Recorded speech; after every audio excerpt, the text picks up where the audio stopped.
કે કહેવાતી ક્રિટિકની એક જમાત પેદા થઈ છે આ સોશિયલ મીડિયાના એક સસ્તા મફતના માધ્યમના કારણે આવીને માત્ર જેવો આવ્યો કાપો એને નથી ગમે જરાક મૌન ધારણ કરો અને ઓડિયન્સને ડિસાઈડ કરવા દો 2 અઠવાડિયા પછી ઉતરી જાય ત્યાર પછી જેટલા છોતરા કાઢવા એટલા કાઢો ને તમે 15 વર્ષથી એવોર્ડ ફંક્શન થાય છે ત્યાં બધા સ્નેહ સંમેલનો થાય છે 500 માણસોને ભેગા કરવા છે એમાંથી 50ને સાચવી લેવા છે કે આપણી સિનેમા કેમ મૃતપાય અવસ્થામાં હતી ખૂબ મોટી ક્ષમતાના કલાકાર પણ ઇન્સિક્યુરિટીને કારણે ડબલ મિનિંગની તમે આજે પણ વિડીયો જો તમને શરમ આવે રિક્ષાવાળો હતો હું એક જમાનામાં રિક્ષા ચલાવી ચૂક્યો છું 1.5 વર્ષ ટોપીવાળા થિયેટરની બહારના ફૂટપાથ પર 14 રૂપિયા લાટકમાલ આ રીતે શર્ટ વેચવાની જિંદગી યશ કરી રહ્યો છે સુંદર કરી રહ્યો છે એની ડિઝાઇન બહુ સરસ કરી રહ્યો છે પણ એલિમેન્ટ સરપ્રાઇઝિંગ હોવું ઇન એવરી વે ઈશ્વર આપેલું છે નથી છીનવાનું એક નિષ્ફળતાથી કશું નથી છીનવાઈ જતું જીતીએ છીએ કે હારીએ છીએ આપણે અહીંયાથી કોઈ પણ ફિલ્મના ફ્લોર પર તમે જાઓ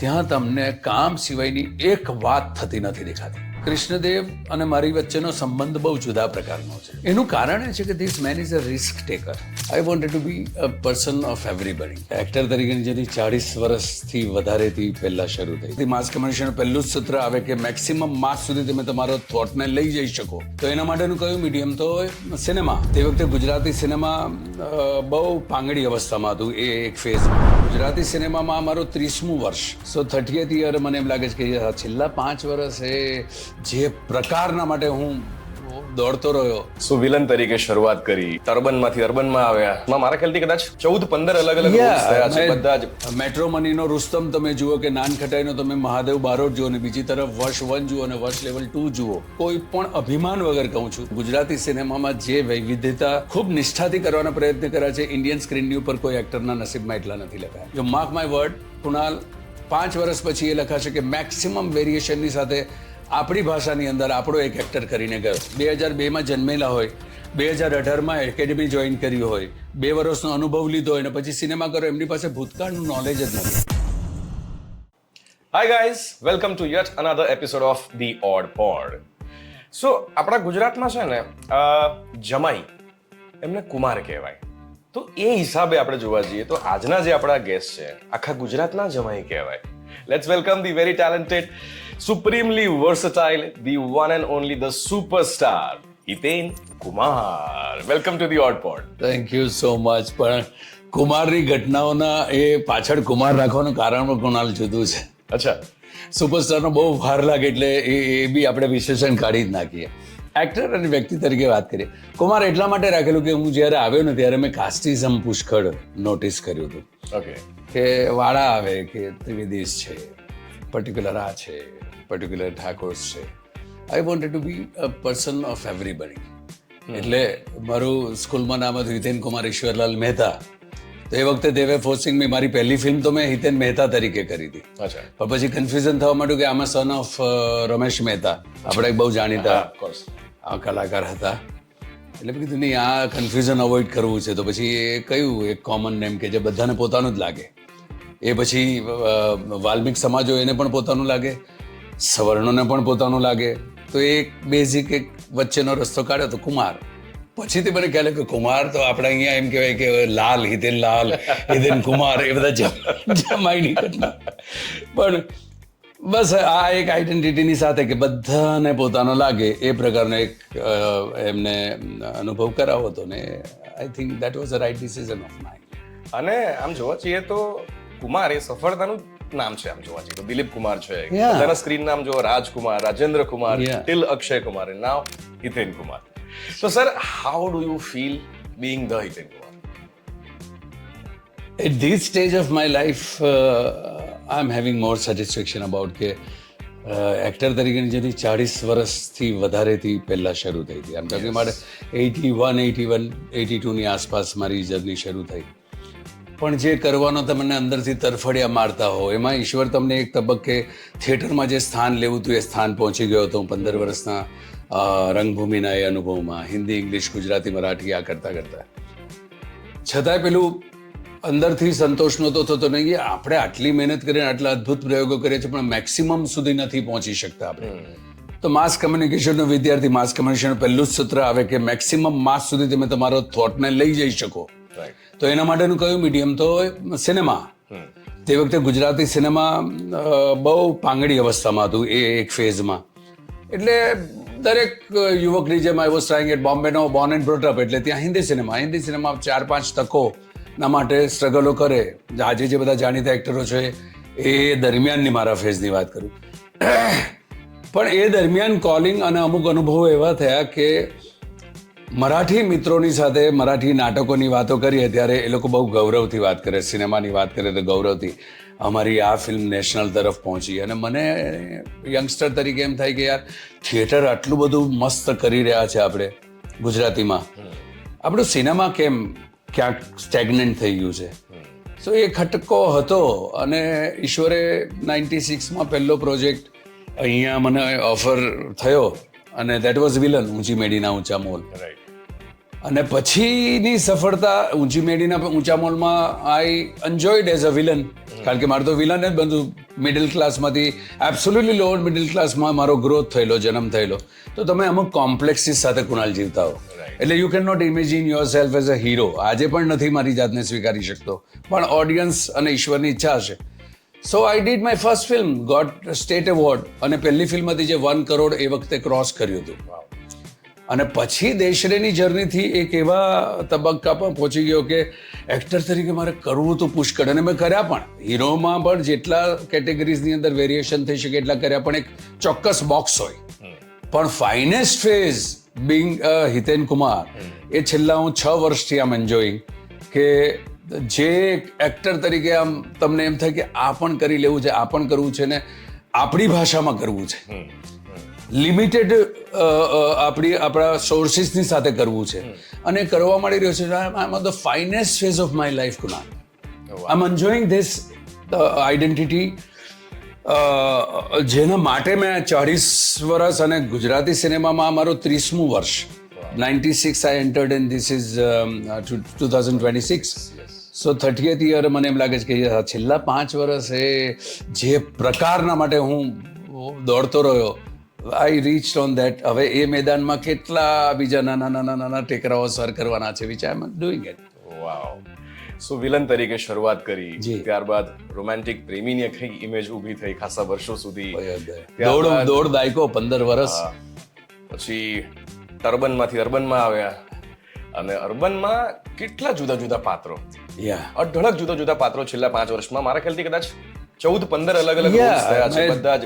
ધુઆધારથી શરૂ કરી આ ઇનિંગ, ધુઆધારથી રાડોથી લઈને હમણાં સુધીની આ જર્ની, એક પણ પ્રોજેક્ટ એવો નથી જે સેમ જોનરનો હોય, સેમ કેરેક્ટરાઇઝેશન. તમે મેટ્રો મનીનો રુસ્તમ તમે જુઓ, કે નાનખટાઈનો તમે મહાદેવ બારોટ જુઓ, ને બીજી તરફ વર્ષ 1 જુઓ અને વર્ષ લેવલ 2 જુઓ, કે ત્રિષા જુઓ, કે હમણાં જે મેં રફ એન્ડ ટફ કરી છે.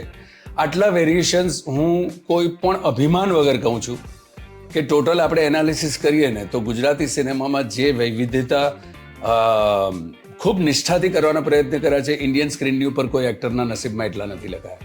એ વૈવિધ્યતા is coming around 68 being into a mainstream cinema.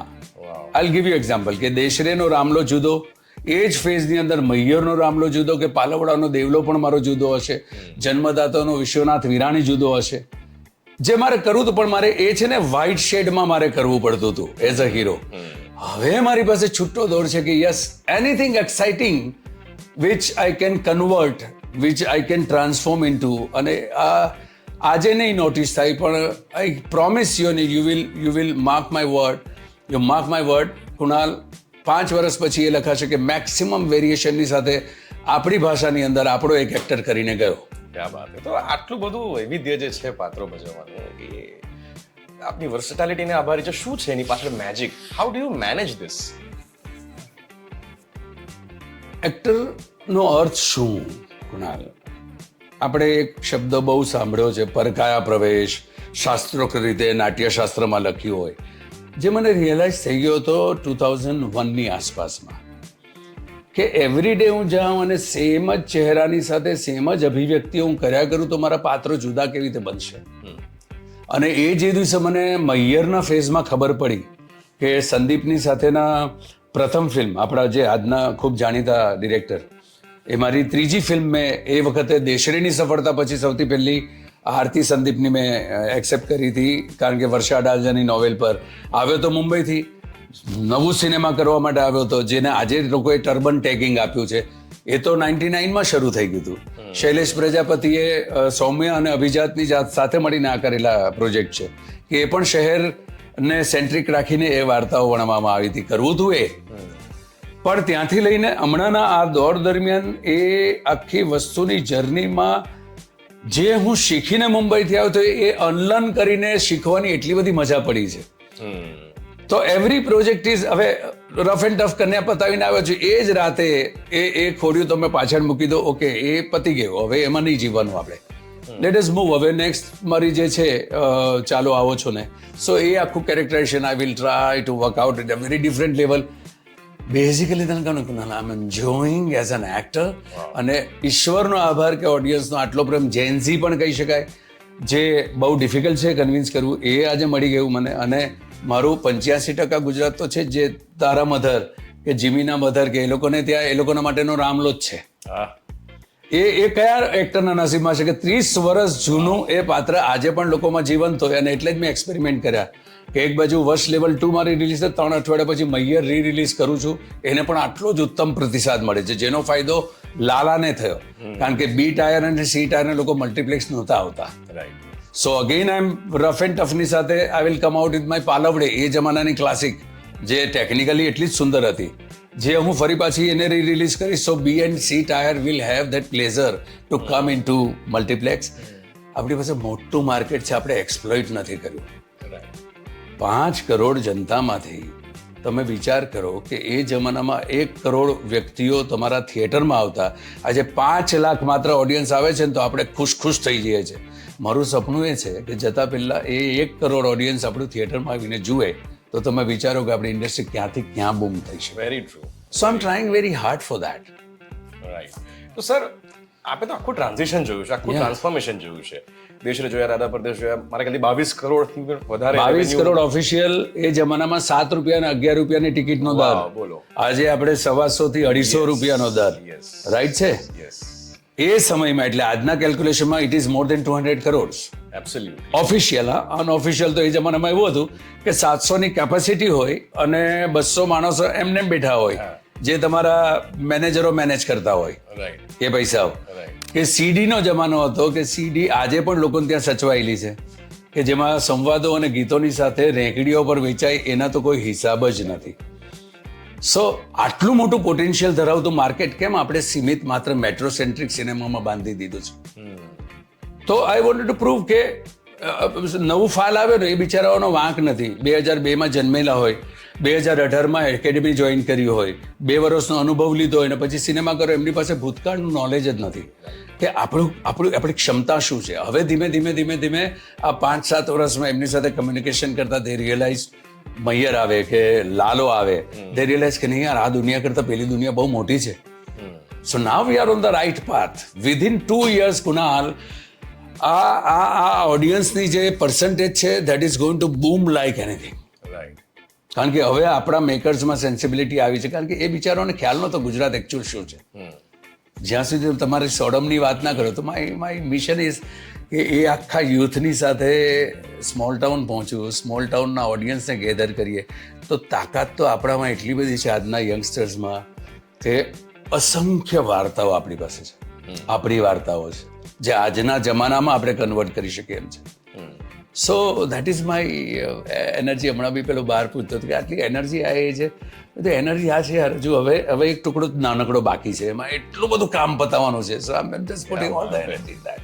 So back to back કેટલી બધી અઢળક હિટ્સ બી આપે અર્બન ગુજરાતીમાં.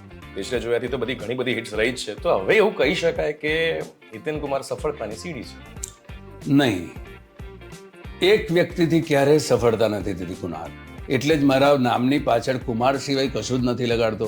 કોઈ જ્યારે મને સુપરસ્ટારડમ કે આ બધી વાત કરી, એ બધા આપણે ભારણ નથી લેવાના. હું ક્યારેય એમ નહીં કહું કે દુનિયાનો કોઈ એક્ટર એમ નહીં કહેશે, not even Shahrukh or mister Bachchan also, કે they are the guarantee of, not even Akshay also.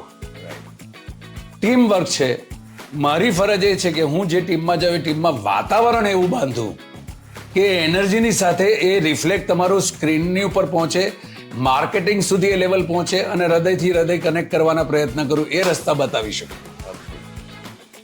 That is only job. બાકી સફળતા નિષ્ફળતા it is not in our hand. તો આપણે ઈશ્વરના તત્વને માનત જ નહીં. રાઈટ. હું તમને કહું કે મારો જ દાખલો આપું કે મેં સૌથી ઉત્તમ આ ફેઝની ફિલ્મ કરી હોય તો કાજલ ઓઝા સાથેની મારી તારો થયો, one of the finest film. Right. એ ન ચાલી શકી કોઈ ભૂલોને કારણે, માર્કેટિંગની ભૂલોને કારણે, પ્રોડક્શન સાઇડની રિલીઝની માટેની જે મહેનત કરવી જોઈએ એની તૈયારી નહોતી. તો મારા અને કાજલના હોવા પછી પણ જો એ ફિલ્મ બીજું ત્રીજું ચોથું અઠવાડિયું ના જોઈ શકી હોય તો હું કઈ રીતે એક ક્રેડિટ લઈ શકું સફળતા? હા, ઉત્તમ ફિલ્મની ગેરંટી ડેફિનેટલી આપી શકું કે જ્યાં હોઈશ ત્યાં હું એક શોટ એવો નહીં થવા દઉં મારી હાજરીમાં કે મારી સમજણ, મારી નજરની સામે કે જે આપણે કાચો કરી લેતો હો જાયગા ના ચલેગા, વો નહીં ચલેગા. So that is only thing. No, there is no guarantee about success and failure into this business. એટલું ફિકલ બિઝનેસ છે કે you are putting all the energy into that. મને જે વચ્ચે અમુક જગ્યાએ મારથી રિએક્ટ થઈ જાય છે કે કહેવાતી એક ક્રિટિકની એક જમાત પેદા થઈ છે. વાંધો નથી મને, પણ તમે ક્રિટિસિઝમ કરતા પહેલા 4 દિવસ અમારી સાથે આવીને એ 24 કલાકની જર્નીના સાક્ષી તો બનો કે કેટલી મથામણ અને કેટલી મહેનત અને કેટલા માણસોની મહેનત પછી એક સિનેમાના પડદે પહોંચતી હોય છે અને તમે એ જ રાતે પ્રીમિયરની પોપકોર્ન ખાઈને લખે ઓ આપણે એક શોરૂમ ઓપન કરીએ છીએ તો પણ આપણે 2000 માણસોને બોલાવીએ છીએ. કોઈ પણ બિઝનેસ તમે શરૂ કરો, તમે જાહેર ખબર કરો જ છો તો એક પ્રોડક્ટ જ્યારે લાવે છો એ એક્ઝિબિશન છે, એ સેલિબ્રેશન છે, જેથી એ ટોક લોકોની વચ્ચે પહોંચે, એનાથી વધારે માણસો.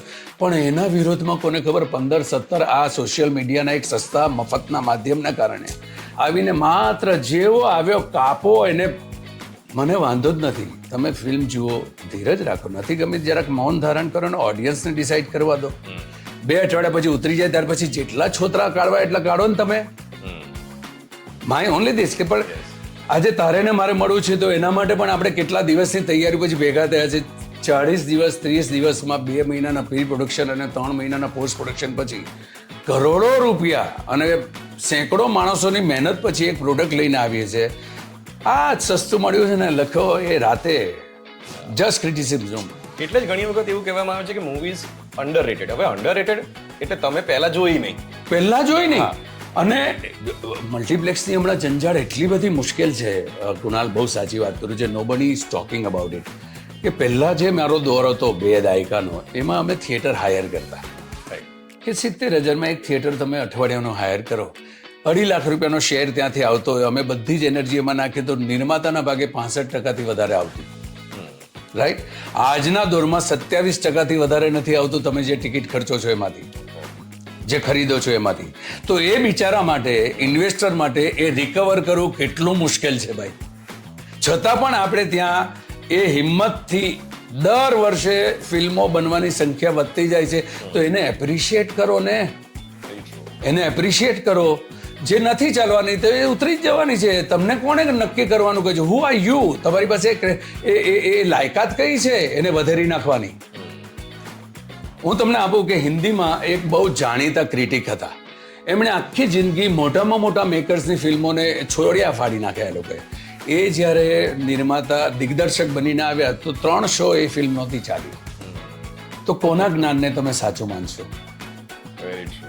સો મારી હમણાંની જે પ્રોટેક્શન, મને એમ છે કે આ મારા મેકર્સને હું ક્યાંક પ્રોટેક્ટ કરું યાર, કારણ કે મારે ખોવાનું કંઈ નથી. મારી જિંદગીમાં, મારી કરિયરમાં એ લોકો શું ફરક પાડી શકશે? કારણ કે મેં એટલું અભિમાનથી નથી કહેતો. 30 વર્ષ of my entire life I invested in the Gujarati cinema when people were not believing Gujarati cinema. They can not harm me. So I am trying to protect them કે યાર હજુ તો પાપા પગલી છે યાર. તું જોજે કુણાલ, હું તારા પોડકાસ્ટ પર કહી રહ્યો છું, 2028-2029 will be Gujarati cinema will be the talk of the nation sir. આ 100% તને, કારણ કે યુથ મારું હમણાંનું જે આવ્યું છે ને એ એટલું ડિસિપ્લિન, એટલું એડ્યુકેટેડ, અને હવે ઇન્ટરેક્શન્સ પછી they are open for a new experiments also. They are understanding actual India, actual એની લાગણી શું છે. આપણે હિન્દી જેવી ફિલ્મ નથી બનાવવાની. હમણાં સુધી ઉત્સાહ હતો આપણે હિન્દી જેવી ગુજરાતી ફિલ્મ બનાવી. અમારા જેવા માણસો સાથે વાત કરતા કરતા એ લોકોને ટેમ કરતા કરતા આપણે આપણી અદ્ભુત ફિલ્મ બનાવી છે. વાહ. સો and they started understanding Kunal. 2028 I promise you on your camera. Sir આપણે 2029 વિલ ડુ અનધર પોડકાસ્ટ. એ દેખ કુનાલ, યે you have to have vision. અને આપની આખી જીવનશૈલી કે આખી જર્ની જ એ રીતની રહી છે કે યુ ઓલવેઝ પ્રિડિક્ટેડ મુંબઈથી અહીંયા આવું, એ પણ એક પ્રિડિક્શન હતું. Correct. એના પછી you did everything with conviction. અને 5 વર્ષ પહેલા પણ જે આપ બોલ્યા છે અત્યારે બધા આપણે હા, અને આપણી પાસે લકીલી મારી પાસે એ વખતે કેમેરા હતા, જે એ વખતના રીલ્સ મારી પાસે છે, એ વખતની કેસેટ થતી ત્યારે વિડીયો શૂટિંગની, એ બધી મારી પાસે છે. નીતિનભાઈ અભી બોલ નહીં દેખ મેં 2003 में बोला था. ભારત તો મુંબઈમાં જ્યાંથી ઇન્ડિયાથી મુંબઈ જઈને ટેલિવિઝનથી લોકો BMW વસાવીને જીવતા થઈ ગયા છે, તો હું તો ત્યાં જ જન્મેલો હતો. મોટા મોટા પ્રોડક્શન બાલાજીની બિગિનિંગના એપિસોડ્સમાં તમે મને જોઈ શકશો. રાઈટ છે. જેડી મજીઠિયાથી લઈને સ્વપ્ન વાઘમારેથી લઈને દરેક પ્રોડક્શન હાઉસ મારા અંગત જન છે. રાઈટ છે. તો હું ત્યાં કરી શક્યો, પણ જીત પર દરેક એક જ હતું મિશન 1998નું. અને જેના કારણે મેં ગવર્મેન્ટ જોબ છોડી દીધી હતી કે મારે 2 નાવમાં સવારી નથી કરી, મારે પેલી સિક્યુરિટી સાથે નથી જીવવું યાર, કે ચલો ને આ નહીં થાય. એક તો તમારે દોરડું તોડવું જ પડે તો જ તમે એક બીજી જગ્યાએ જઈ શકો. આઈધર તરીને સામે પહોંચો, આઈધર ડૂબો. ક્યાંક ને ક્યાંક એવું હોય છે કે કુદરતે જેના માટે સર્જ્યા છે ને, હા, એ વસ્તુ એ automatically કોલિંગ હતો. એટલે જ હું હંમેશા કહું છું કે દેશને મારી સફળતા છે જ નહીં. કોઈ પણ હિટ ફિલ્મ એ મારી સફળતા છે જ નહીં. I was on the right path with a vision about it. ઘણા બધા લોકોની મહેનતની સાથે આપણે એક પછી એક પગથિયાઓ ચડતા ગયા છે. અને હજુ 10 વર્ષનો તબક્કો ઈશ્વર પાસે માંગુ છું યાર, કે 71ની એજે પણ છે ને મારે આ જ એનર્જીને આ જ ફિટનેસની સાથે આઈ want two C entire generation is understanding about it. And every Gujarati વિશ્વમાં બેઠેલો હોય, they should feel proud about કે નહીં આપણી લેંગ્વેજની સિનેમા છે ને, ક્યાં વાત છે. દેટ આટલું કરી શકું ને તો મને એમ લાગે છે કે જિંદગીનો અર્થ મારો પતી ગયો, પૂરો થયો. સરને એક લાઈનમાં ડિફાઇન કરવા હોય ને તો ઉમદા ઉદાહરણ છે sir. It is not about the age, it's about the mileage. 100%. એટલે હવે I am asking every day કે હવે જો ઈશ્વર 61 પહોંચ્યું છું, મને 75 સુધી તો આટલો ફિટ રાખ્યો, મારે એટલું બધું કામ કરવાનું છે. આજે સવારે જ કોઈની સાથે ફોન પર વાત કરતો, સર કેવી રીતે? મેં કીધું કંઈ નહીં, મારી પાસે ખાલી 5 કલાકની ઊંઘ મળશે ને ચાલશે. ક્યાં વાત છે.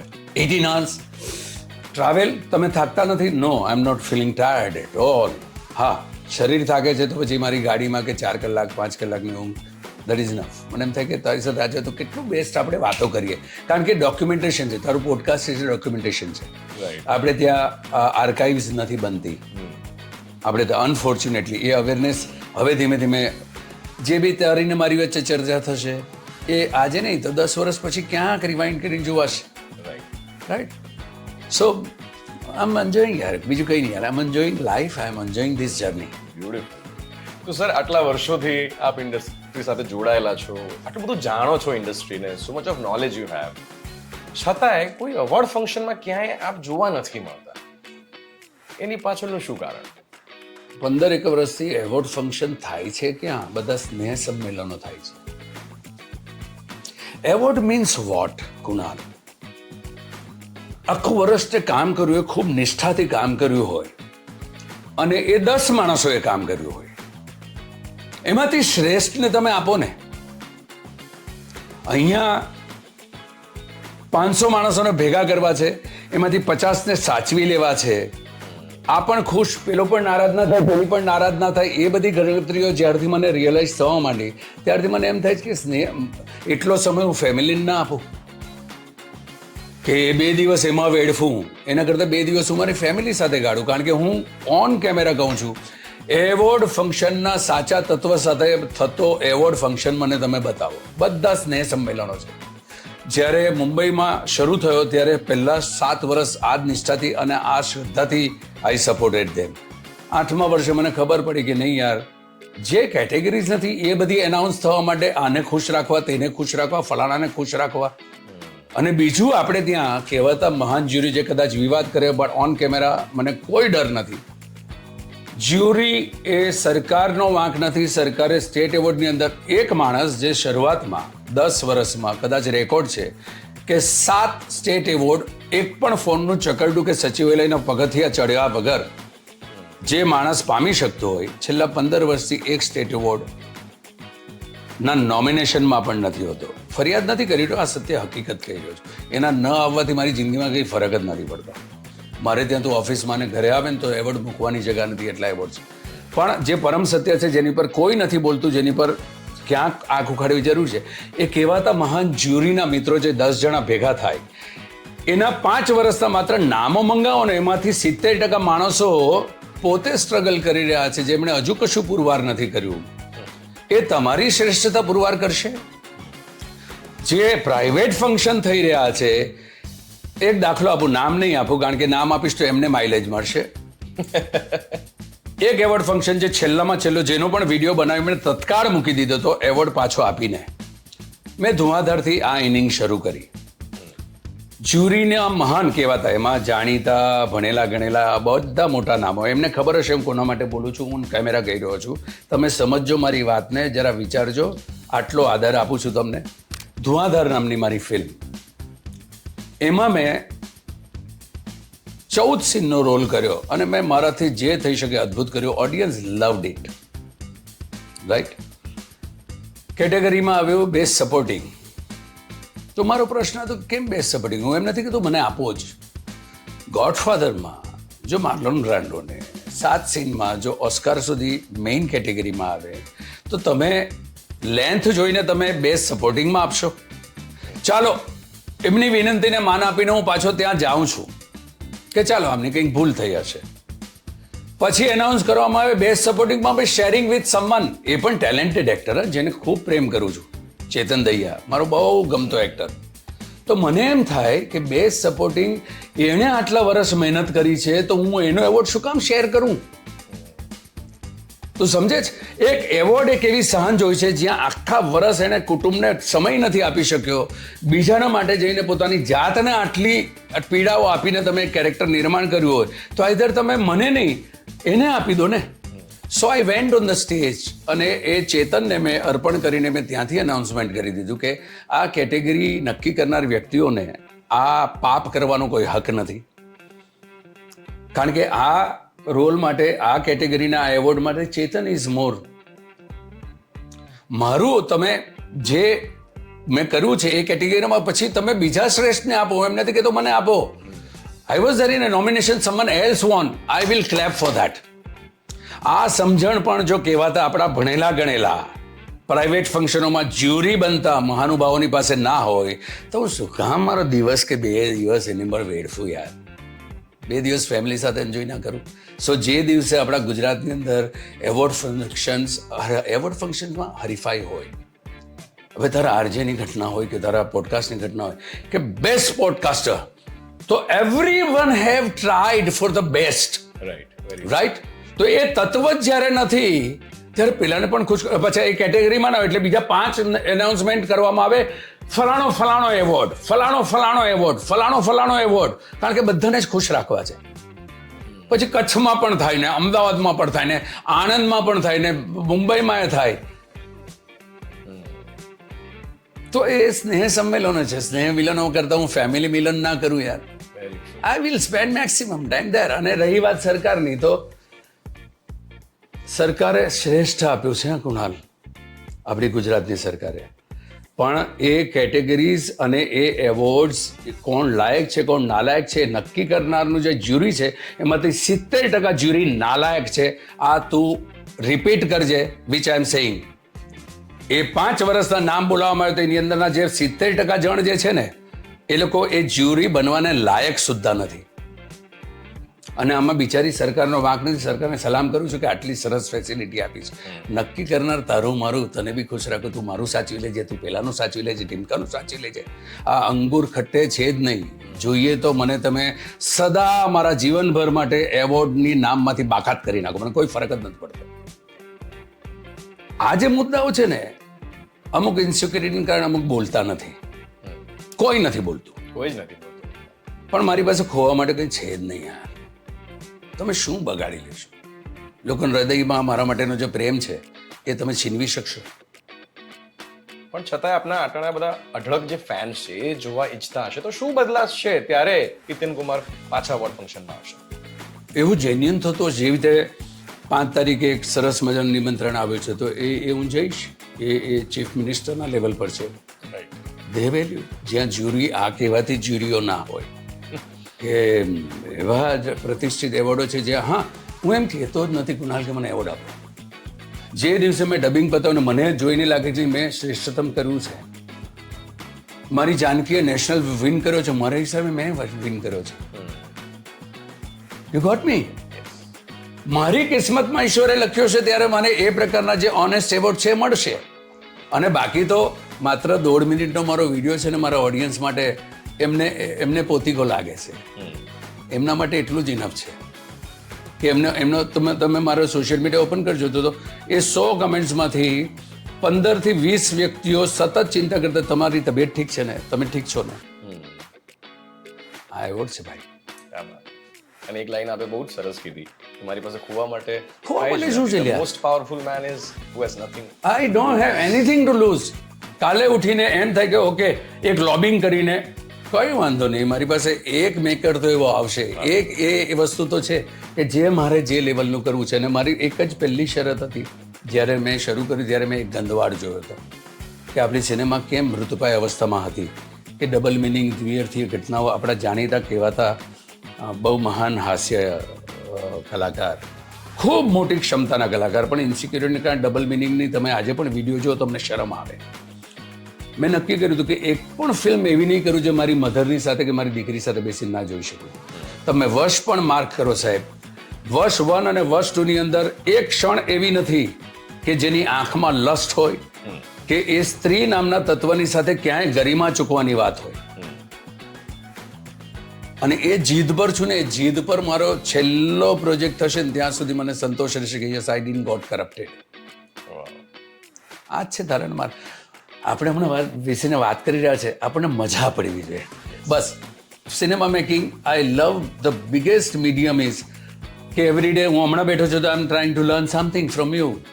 નવા લોકોની સાથે કામ કરું છું, આઈ એમ ટ્રાઇંગ ટુ મારો અનુભવ એમને શેર કરું છું ને એમનું નવું નોલેજ ટેકનોલોજીનું which I am open for learning. So આની મજા છે યાર. This is life. સો આ વાત સાચી છે કે દેશરે વખતે પહેલા બી બીજા એક્ટર હતા, પછી જે પ્રોડ્યુસર છે ગોવિંદભાઈ એ ડિરેક્ટર બન્યા અને પછી એ ફિલ્મ આપને મળી. યા દેશરેનો મિરેકલ. દેશરે મારા ખોડામાં ઈશ્વરે અને ગોવિંદભાઈ પટેલે આપેલી સૌથી મોટી સોગાત છે. આજે પણ 30, 32, 33 વર્ષ થયા, 3 જનરેશન 4 એટલે 7 વર્ષે જનરેશન બદલાય તો this is 4th generation.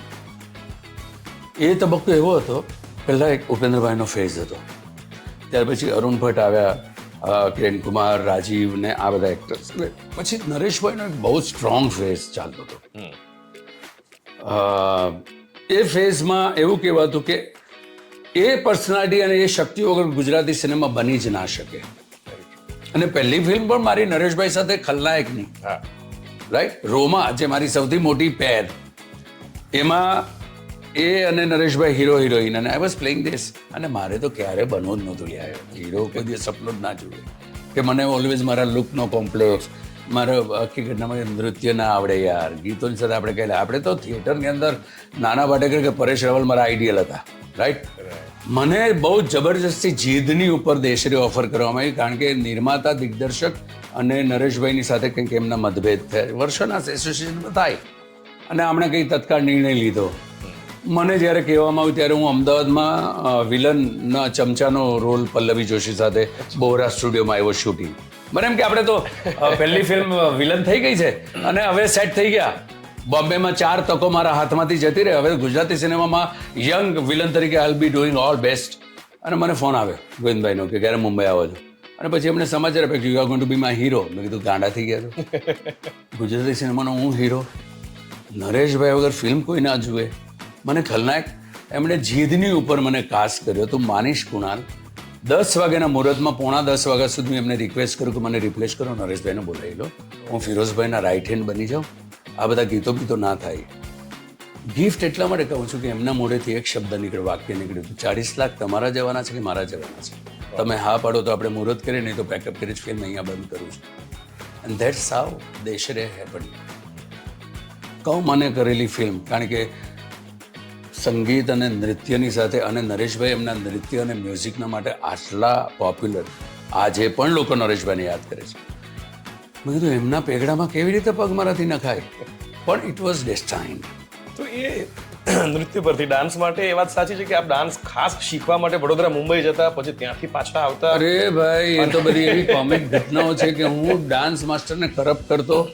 Govindbhai જ્યારે એ વખતે હું હંસલની સાથે એસોસિએટ હતો. હંસલની સાથે મેં જયતે નામની ફિલ્મ કરી, અનુરાગની પહેલી સત્યા પહેલાનો જર્નિયા, કે એણે સંવાદો લખેલા ને માચીસ રિલીઝ થયેલી. તો ગોવિંદભાઈ મને દેશરે માટે સાઇન કર્યો, અને માધવ કિશન અમારા ગુરુ નૃત્યના, ગોપી કિશનના બ્રધર, સૌથી મોટા કોરિયોગ્રાફર એ જમાનાના, એમને ત્યાં મને એનરોલ કરાવી દીધો ડાન્સ શીખવા માટે. તો 12 દિવસનો કોર્સમાં 3 દિવસ ગયો, બાકીના દિવસે બહાના કાઢીને હું ગુટલી માર દઉં, એમને એમ કહું કે ઉनको બોલના ઇતના બુરા હૈ, આપ ઇनको કેન્સલ કરો, દૂસરા હીરો લે લો.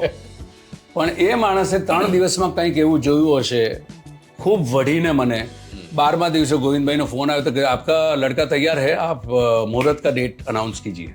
અને મારા પગ ધ્રુજે યાર કુનાલ, કે આ માણસે મને ક્યાં ભેરવી દીધો. ત્યારે એમણે મને એક બ્રહ્મ વાક્ય કહ્યું હતું કે एक्टर बनने निकलो ना, दुनिया का हर एक एक्टर हीरो बनने के लिए आता है, तुम्हें विलन बनना है, लेकिन मालिक की इच्छा कुछ और तो हो. तो कहते सर मैं नहीं कर सकता हीरो. तो कि नहीं चलेगा तो तीसरी फिल्म तो विलन ले लेना, तुम्हारा नुकसान नहीं, नुकसान उनका है जो तुम्हें बनाना चाहता है. અને ધેટ ડે આઈ અન્ડરસ્ટુડ કે everything we can not design. છતાં પણ મુહૂર્તના દિવસે લકી સ્ટુડિયોમાં એમની પાછળ ગોવિંદભાઈ તમે 4 વાગ્યાની ફ્લાઇટ, એ વખતે બરોડા બોમ્બેથી 4 વાગે ફ્લાઇટ આવતી. મેં તો કંઈ પણ કરી નરેશભાઈને બોલાવો, હું ફિરોઝભાઈનો ચમચો બની જાઉં, મારાથી નહીં થાય. એન્ડ એટલે હું કહું છું કે દેશરે એ મને ઈશ્વર અને ગોવિંદ પટેલ નામના સિનેમેટિક મીડિયમમાં મારા બાપ તુલ્ય જેને ગણું છું, એ ગોવિંદભાઈનું રિસ્ક હતું, મારી સફળતા નહોતી. આ તો કદાચ નિમિત્ત કે ઓડિયન્સનો આટલો બધો પ્રેમ મેં કલ્પના જ નહોતી ભાઈ. ક્યારે મેં ઊંઘમાં પણ સપનું નહોતું કે આઈ કેન બી હીરો. આજે પણ મને એમ લાગે કે હીરો એટલે હમણાં 5 વર્ષનો ફેઝ મને એટલા માટે સુખદ લાગી રહ્યો છે કે where I can think no I am playing character. પણ એની પહેલાના ફેઝ મેં છેલ્લી પ્રેમ રંગ મારી જે બનાવી 2015માં, ત્યાં સુધી મારે મારી જાતને કન્વિન્સ કરવું કે આઈ એમ હીરો યાર, નાયક છું. સો એ ટ્રાન્સફોર્મેશન આખી ઘટનામાં, એટલે એનામાં મારી સંઘર્ષ જે શરૂ થયો from my second film after Deshre, કે જ્યાં મેં તત્કાળ ચેન્જ લાવવાના, કદાચ સમય કરતાં વહેલો હતો. એટલે સેકન્ડ ફિલ્મ મેં મારી જે સાઇન કરી એ અરવિંદ વૈદ્ય, જે એમને હમણાં પદ્મશ્રી મળ્યું, એ બહુ જાણીતા નાટ્યકાર આપણા, રાજેન્દ્ર બુટાલા અને પ્રવીણ સોલંકી જેવા રાઇટરની સાથે મારી સેકન્ડ ફિલ્મ દેશની સફળતાના કારણે મેં નક્કી કર્યું કે હવે મને ગમતી ફિલ્મો કરીએ આપણે, આવી ટિપિકલ ફિલ્મો નથી કરવી. અને હું એમને લઈને અહીંયા આવ્યો સેકન્ડ ફિલ્મ. પછી સંદીપ, બહુ જાણીતા ત્યારે ટેલિવિઝનના સંદીપ આરતી, પછી શૈલેષ પ્રજાપતિ, આ બધાને એક્સપ્લેન. પણ એમની સાથેની એ જર્ની, એમનો અનુભવ હતો સાહિત્યનો, એમનો અનુભવ હતો ટેલિવિઝનનો, એમનો અનુભવ ધોરાજીમાં બેઠેલા પેલા જણનો નહોતો કે જે જણને સિનેમાનું એ પાત્ર સ્પર્શે. એમનો એ લર્નિંગ ફેઝ હતો. સો અગેન એ ફિલ્મો ધારવા મુજબ ન ચાલી. Again I went back to the roots, કે જે લોકો આટલી સફળ ફિલ્મો બનાવે છે એનું જાદુ શું છે. અને ત્યારે મને ખબર પડી કે મારું જે લર્નિંગ જે હું લઈને આવ્યો છું બધું અનલર્ન કરવાનું છે. અને ત્યારથી મેં લર્ન કરવાનું શરૂ કર્યું એમના પોઈન્ટ ઓફ વ્યૂ કે હાઉ દે આર રીચિંગ. એ ગીતો તું જો, એ ગીતો આજે પણ એટલા જ પોપ્યુલર છે. એ સિનેમાની મોમેન્ટ્સ, તું પરદેશ જતો રહે, પરદેશની અંદર દરેક ઘરની અંદર તને સિનેમાની વાત આવશે ને તો સાહેબ એ દોરના સિનેમાની વાત આવશે. તો એ તત્વ શું હતું એ મેં લર્ન કરવાનું શરૂ કર્યું ફ્રોમ 1999. અને એ જર્ની આજ સુધી ચાલ્યું છે. એમને every day I am learning કે સાલું વાત એવી હોવી જોઈએ કે તારીને મારી વાત ધોરાજીનો પેલો સાદો જણ રબારીને બી ખબર પડવી જોઈએ, તારા મારા જણને બી ખબર પડે, ન્યુયોર્ક વાળો જોતો એને પણ પોતીકી લાગવી જોઈએ. સે હજુ શીખી રહ્યો છું. પણ ક્યાંક ને ક્યાંક એ ગીતોની વાત કરીએ તો રિપીટેટિવ વર્ડ્સ બહુ આવતા હતા, મયર, સૈયર, સોનલ, પૂનમ, ચાંદ.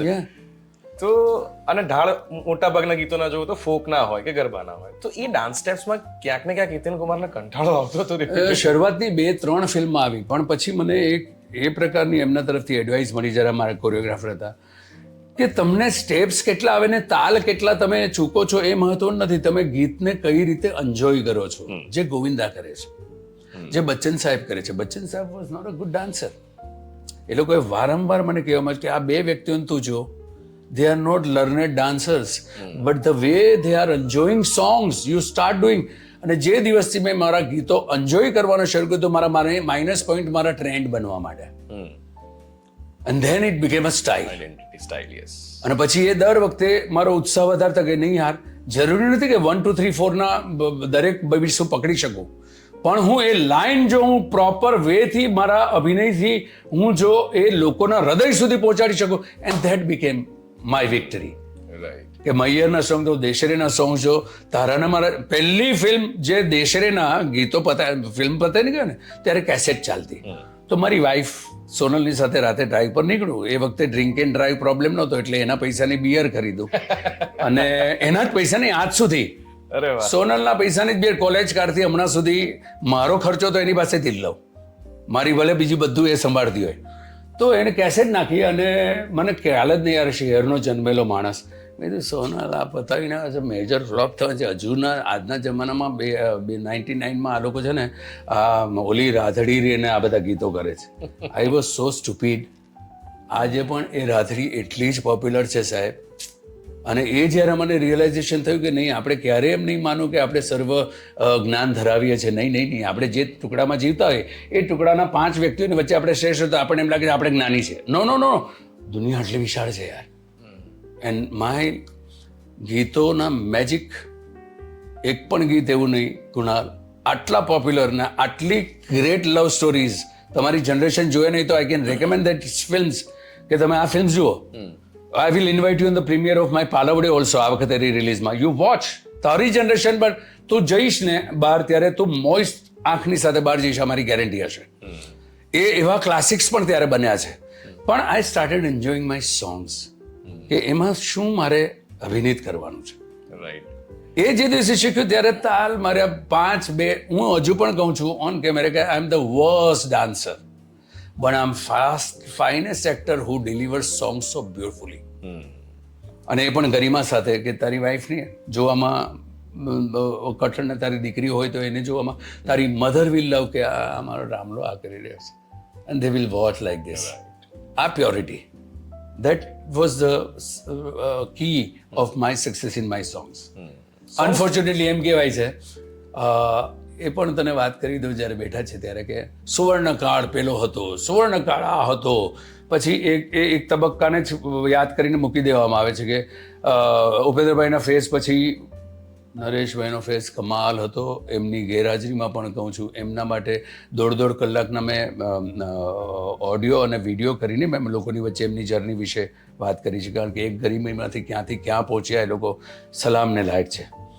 પણ એના પછીનો પણ 1.5 દાયકો એવો આવ્યો જે મારા સંગીતની સાથેનો જે ક્યારેય ચર્ચાયો નથી, કારણ કે ઇવેન્ટમાં જતો નથી, ઇવેન્ટમાં પરફોર્મ કરતો નથી, હું જ સર્વસ્વની વાત મારે કરવી નથી. રાઈટ. પણ એ પણ તબક્કો આવ્યો કે જ્યાં ગોવિંદભાઈ અરવિંદ બારોટના એ મ્યુઝિકથી જસવંત ગાંગાણી ગૌરાંગભાઈની સાથેનો 15 વર્ષનો દોર અદ્ભુત હતો. અને એક તબક્કો એવો આવશે કે 1 વર્ષ નક્કી કરીશ કે ચાલો એ 15 વર્ષનો પરિચય તમને આજના જનરેશનને કરાવું. અને એ બી આવશે, જરાક આમાંથી ફ્રી થાઉં, હજુ 12-15 એવી ફિલ્મો પછી 1 વર્ષ આપણે will focus on that. Right.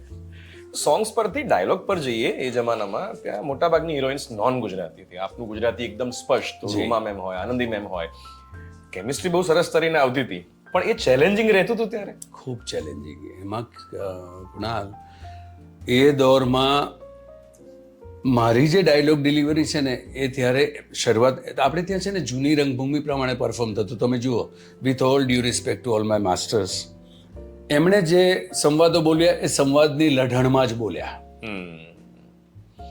Right.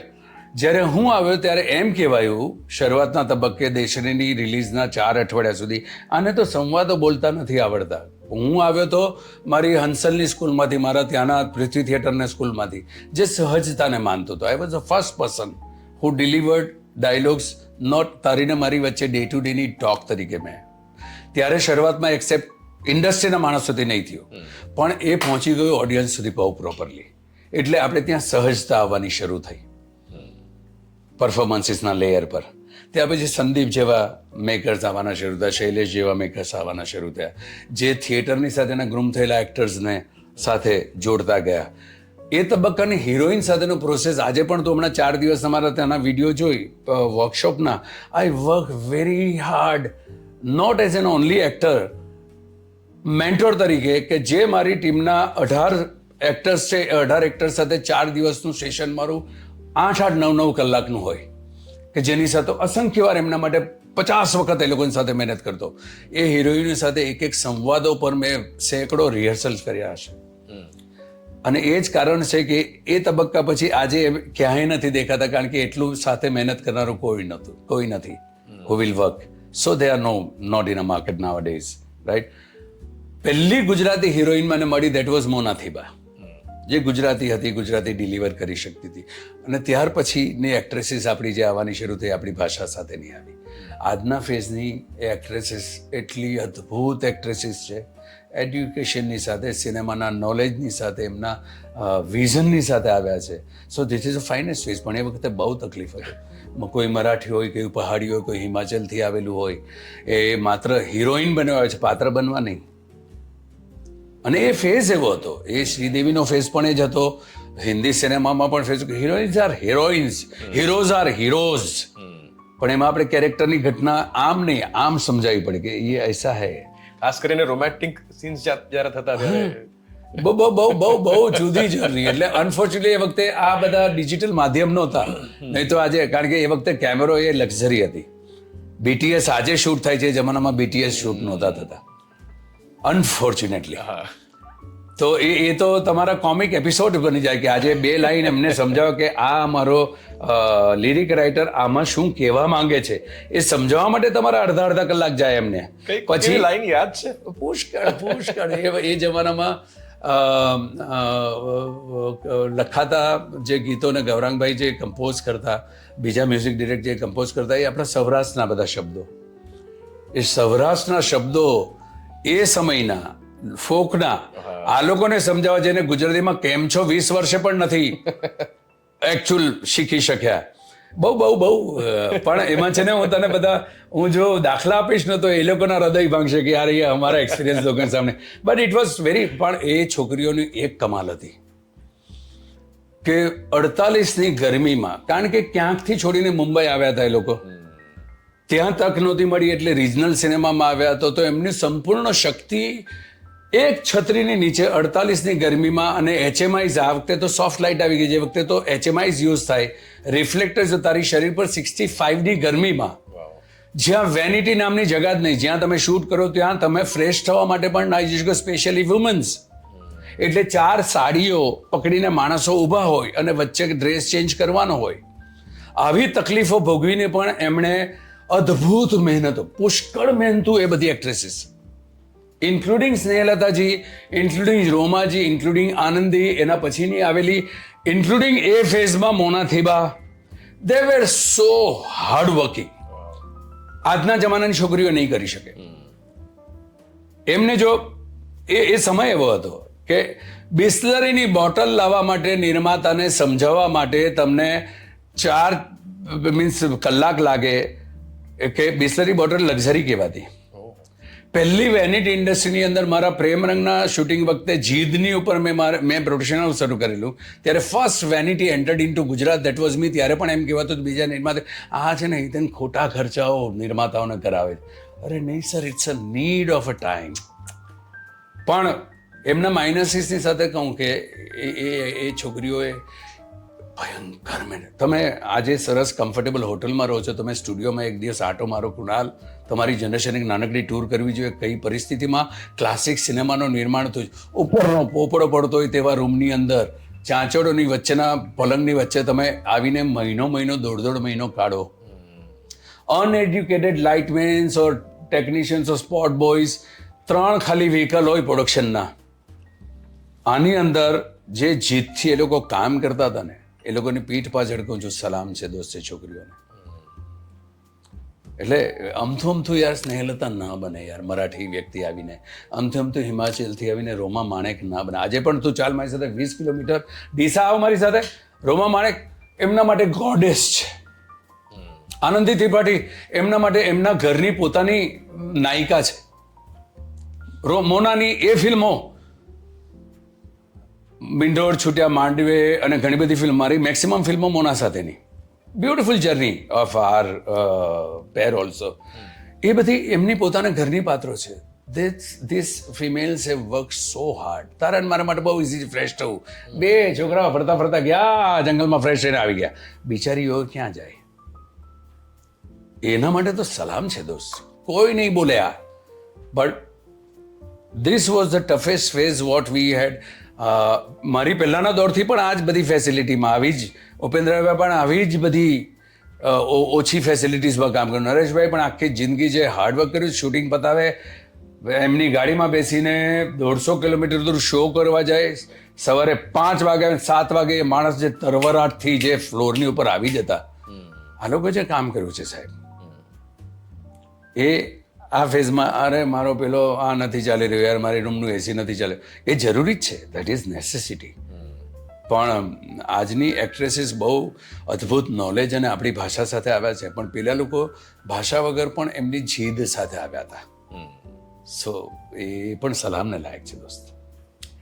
તો સર બીજી એક વાત, વર્ષોથી એક ટ્રેન્ડ છે ઓટો રિક્ષાઝમાં કે હીરોના પોસ્ટર્સ હોય જ, એમના ગમતા હીરોના પોસ્ટર્સ હોય જ, અને એક્ટર ત્યારે જ સફળ કહેવાય જ્યારે એને પોસ્ટર લાગે રિક્ષામાં.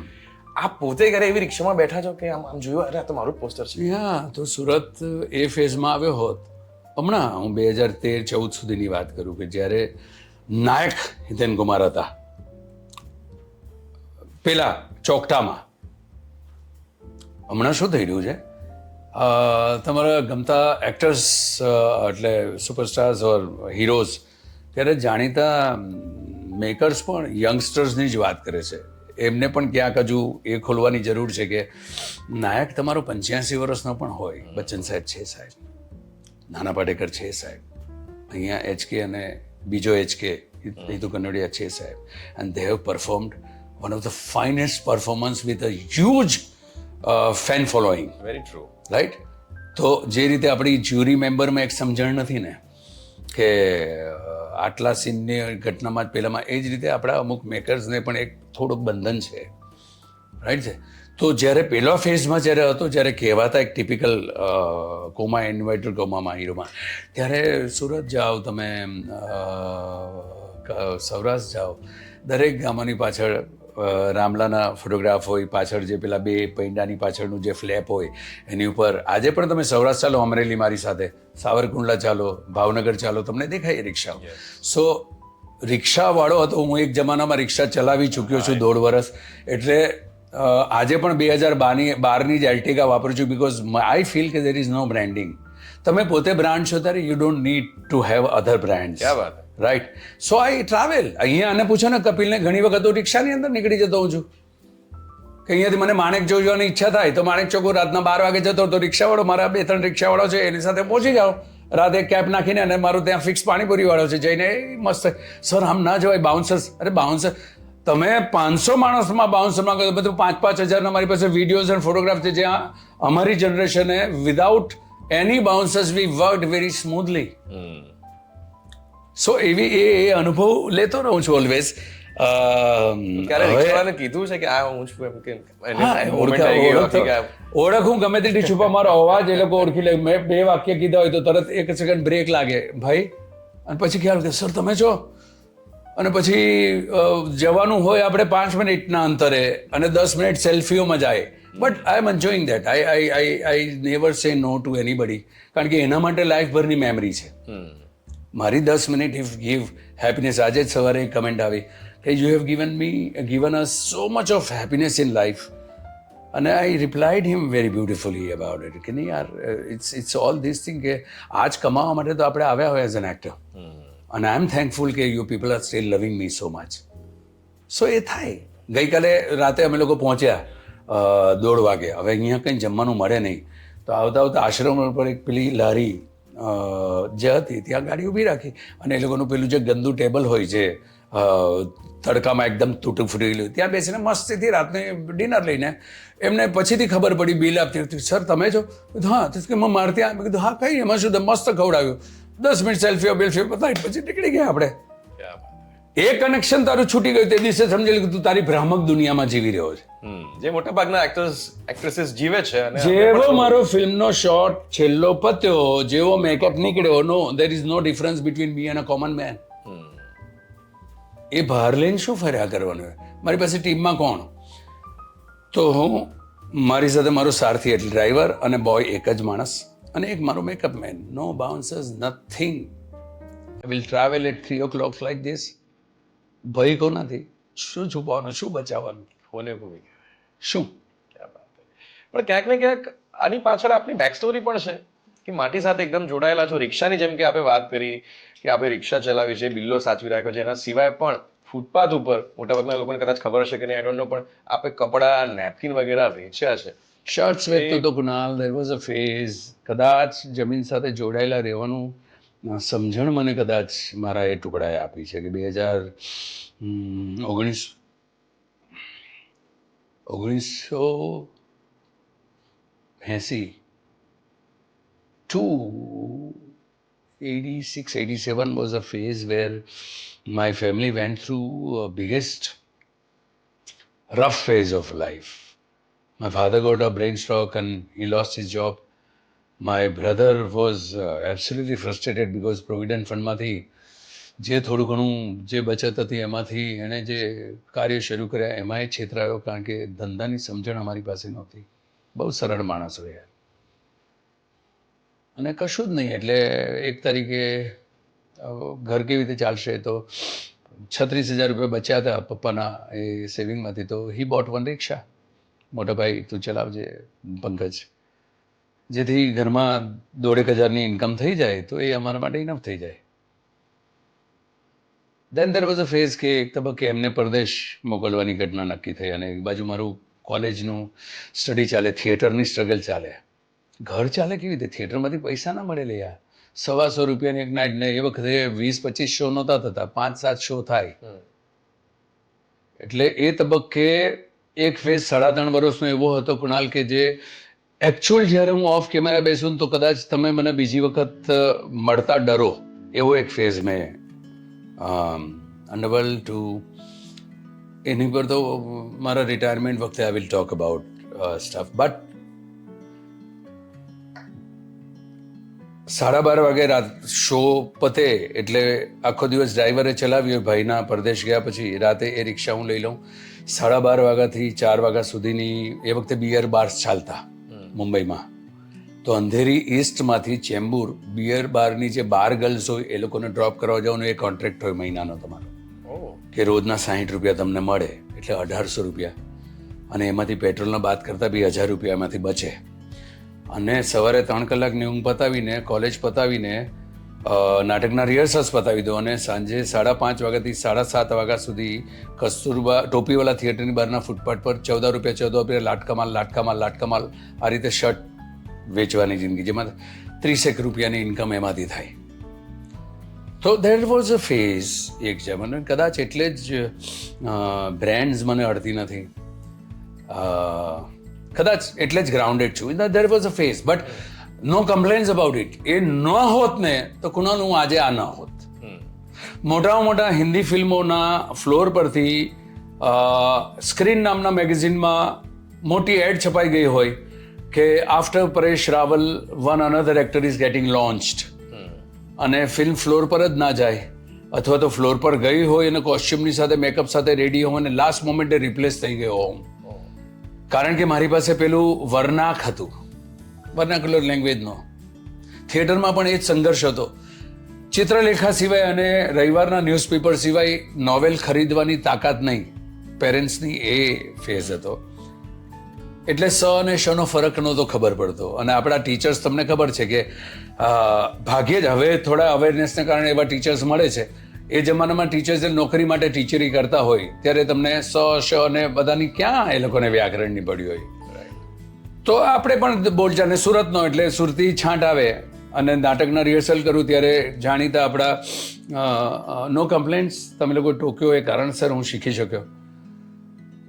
ત્યાં હ્યુમિલિએશન્સ એ કરતા એ ન થયું હોત ને કુણાલ, તો આજે કદાચ હું આ ના હોત, તો માણસ જુદો હોત જે મને ન ગમ્યો હોત. So that was a phase. એ પ્રકારની ગરીબી. 88માં મારો ફાધર ગયા ને કુણાલ, ત્યારે સુરતના અશ્વિની કુમારના સ્મશાનમાં અડધું શરીર ઘીથી અને બાકીનો પાર્ટ કેરોસીનથી બાળવામાં આવ્યો હતો. This phase I have seen. તો મને બીજો કયો રંગ ચડી શકે માથે અંગત રીતે? Since you touch these notes, this was the phase. અને એટલે જ એનું ઇન્સ્પિરેશન એ છે કે એની કોઈ પણ વિપરીત પરિસ્થિતિમાંથી તમે બહાર નીકળી શકો if you are having your vision, કે મારે પહોંચવું છે ક્યાં, એના માટે ક્યાં ખોટું છું, ક્યાં મારી જાતને અપડેટ કરતો જાઉં, ક્યાં હું શીખતો જાઉં. આઈ એમ સ્ટીલ લર્નિંગ. એટલે કોઈ પણ માણસ આમ મારી પાસે કમ્પ્લેન જેવી રીતે કપિલ મારી પાસે આવ્યો હતો ત્યારે he was in a bad phase. So last 7 years I am just guiding him, બેટા ऐसे નહીં, ऐसे કરો, ऐसे કરો. અને ઇન્સ્પિરેશન તમે જોયું, આઈ કેમ ફ્રોમ ધીસ, તો તમે કેમ ના આવી શકો? એડ્યુકેશન. ગુજરાતના ગામડે ગામડે સૌરાષ્ટ્ર જતા રહો તમને, તો ત્યાં તમને એક ગામ નામ મળે કે જ્યાં હિતેનભાઈ પહોંચીને એમના 100 વડીલોની સાથે બેસીને બચ્ચાઓને 7મા ધોરણથી આગળ ભણાવવાના છે. અહીંયા મારી એક નાનકડી સેવાકીય પ્રવૃત્તિ ચાલ, જે હું હાઇલાઇટ ક્યારેય નથી કરતો અને કરવા નથી માંગતો. મારી પાસે અહીંયા મહિપતસિંહ ફાઉન્ડેશનની જે સંસ્થા ખેડામાં ચાલે છે લવાલ, ત્યાં 1100થી વધારે બાળકો છે જેમને મા અને બાપ ના હોય અને એમના ફેમિલી એમના એડ્યુકેશન પર ધ્યાન ના આપતો. એ બચ્ચાઓને અમે લઈ આવે છે, વંદે માતરમ સરનેમ નાખે જેથી કાસ્ટિઝમ ના નડે. મને કુમાર મળ્યું એ રીતે every boy and girl will be known as a Vande Mataram, જેથી કાસ્ટિઝમ ના નડે. એમનું એડ્યુકેશન ટુ એમનું રહેવાનું ખાવાનું, એ લોકો જ્યાં સુધી ગ્રેજ્યુએશન ના પહોંચે, we take that responsibility and I am part of it. So જે નહોતું મળ્યું, કે જે મેં હ્યુમિલિએશન સર કર્યું છે, મારે હમણાંની જનરેશનને એ અનુભવ નથી કરાવો યાર. એ કર્યા વગર પણ તમે you can help them out. So life એટલે છે ને, પેલો 5 મિનિટ બી ફાલતું ના હોય કે જ્યાં એમ થાય કે યાર કંટાળો છે જ નહીં. This is what me is. મને ક્યાંક આપ અહીંયા બેઠા છો એટલા માટે નથી કહી રહ્યો, નો બટરિંગ, બટ ક્યાંક ને ક્યાંક મને એવું થાય છે કે આ આખી જે આપની જર્ની છે એની પર એક ફિલ્મ બનવી જોઈએ.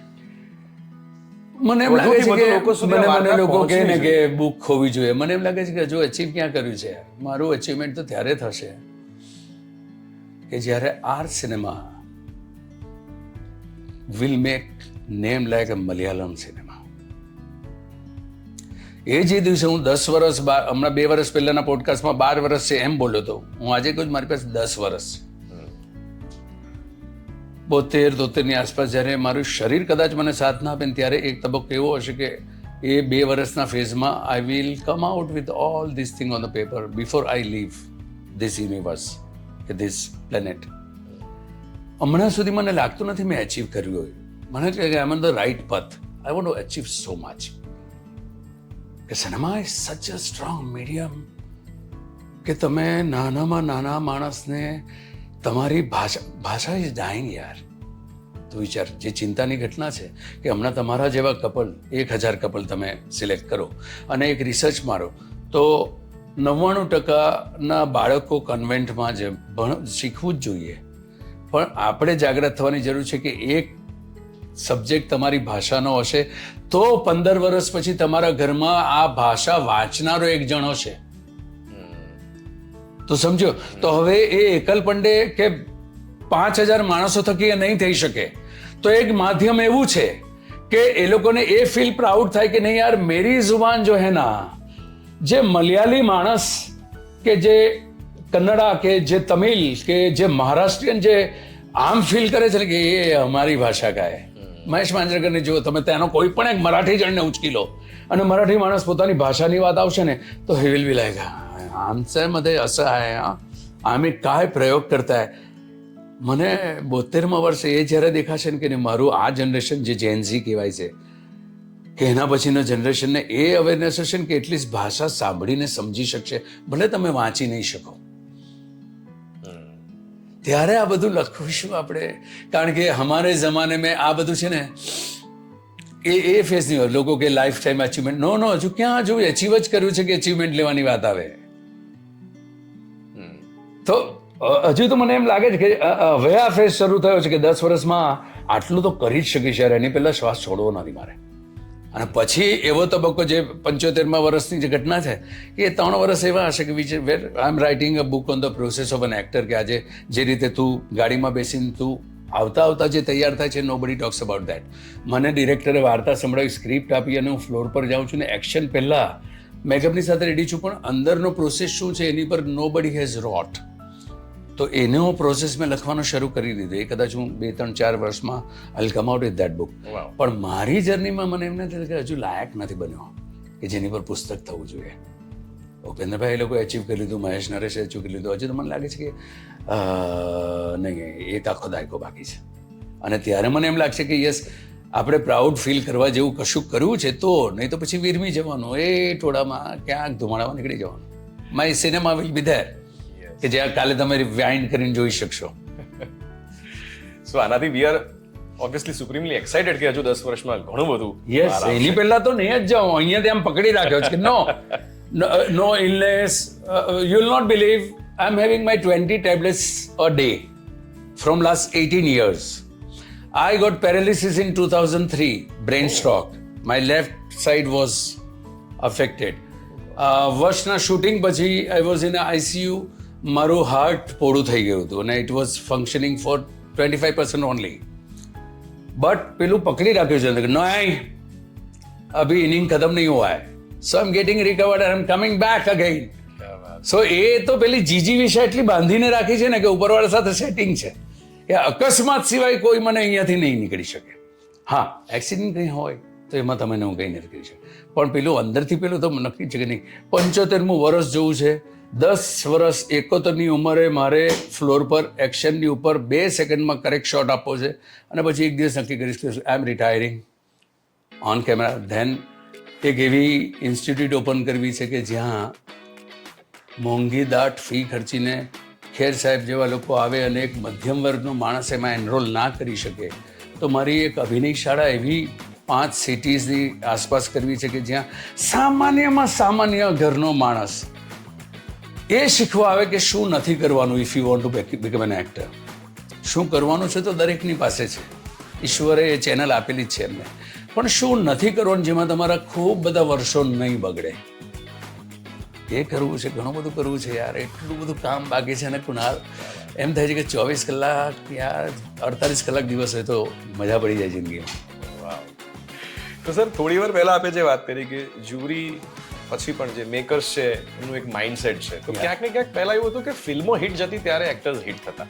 હવે ક્યાંક ને ક્યાંક એવું મને લાગે છે કે એક્ટર, એનો પર્સોના, એની પર્સનાલિટીનો દેખાવ, એને લઈને હિટ થાય છે. પછી ઈ ડઝન્ટ કેર કે ફિલ્મો ચાલે કે ના ચાલે. એટલે ક્યાંક ને ક્યાંક એવું છે કે વાર્તા પર સ્ટારડમ હેવી થઈ રહ્યું છે. આપનું શું કહેવું છે? બહુ સાચી વાત છે કુણાલ, પણ એમાં હવે સમજવાની જરૂર છે જે આ કહેવાતા મીન્સ સ્ટાર જ છે, મારે કોઈ એની પાછળનો આશય નથી, પણ એક ફેઝ બદલાયો છે. પહેલાં એક સ્ટારડમનો એક ફેઝ એવો આવે કે જ્યારે તમે તમારી ફિલ્મની સાથે સફળ થાવ, તમે એક આખો વર્ગ ઊભો કરો છો, એના પછીના 2 થી 3 વર્ષ એ જાદુ ટકી રહે છે.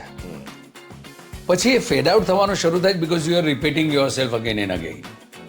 પછી તમે તમારા એક ભ્રામક વર્લ્ડમાં જીવવાનું શરૂ કરી દે છો તમારી ટીમની સાથે મળીને, પીઆરની સાથે મળીને.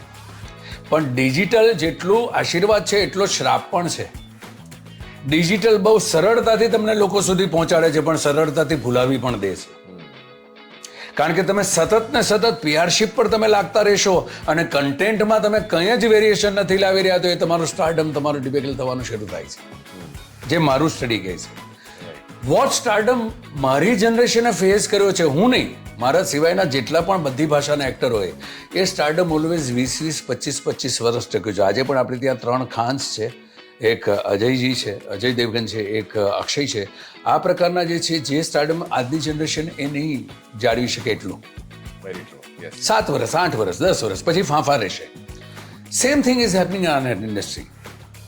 એના માટે જ હમણાં બોલતા બોલતા જ્યાં સુધી તમે તમારા, હવે કન્ટેન્ટ ઇઝ અ હીરો. કારણ કે કોવિડ પછીનો સમય તમને OTTએ એટલો મોટો આપી દીધો છે એડ્યુકેટ કરવાનો અનનોઈંગલી, કે તમે એકની એક વાત તમે 5 વખત કદી 6ઠ્ઠી વખત people will feel bored about it. So તમારે તમારી ફિલ્મ થકી એવરી ફિલ્મમાં તમારે સરપ્રાઈઝ લઈને આવવાનું છે, જેથી ઓડિયન્સના માટે સરપ્રાઇઝિંગ ઘટના હોય કે જેથી તમારું એ સ્ટારડમ તમે હવે સ્ટારડમ પામવાની વાત નથી, હવે સ્ટારડમ મેન્ટેન કરવાની સ્ટ્રગલ છે. તો ક્યાંક ને ક્યાંક એ ઇન્સિક્યોરિટી છે કે કમ્ફર્ટમાં એ બ્લોકેજ આવ્યું છે? ઇન્સિક્યુરિટીઝ એ આવે એક્ટરના ફેઝમાં આવે કે એક તબક્કે એમ લાગે કે જે પોપ્યુલારિટી મારી છે, જે લોકોની પાસેથી આટલો પ્રેમ મળી રહ્યો છે એ જતો નહીં રહે ને યાર. પણ હું એમ કહું છું કે તમે 4 પ્રોજેક્ટ કરતા હોય તો 3 તમારા કમ્ફર્ટ ઝોન ના કરો, એક જે છે એ તમે તમારો એક સરપ્રાઇઝ એલિમેન્ટ ઊભું કરો, તમારા ઝોનમાંથી બહાર નીકળો. જે ઉપેન્દ્રભાઈ ચૂક્યા હતા એ જમાનામાં, હું ઓન કેમેરા કહી રહ્યો છું, આટલો સક્ષમ માણસ, અદ્ભુત અભિનેતા, અદ્ભુત નાટ્યકાર, આટલા ભણેલા ગણેલા, એક ફેઝ એમનો જે લોકકથાનો ઉત્તમ જ હતો, એને નીચી નજર જોવાની, કારણ કે ટાર્ગેટ ઓડિયન્સ એ હતું.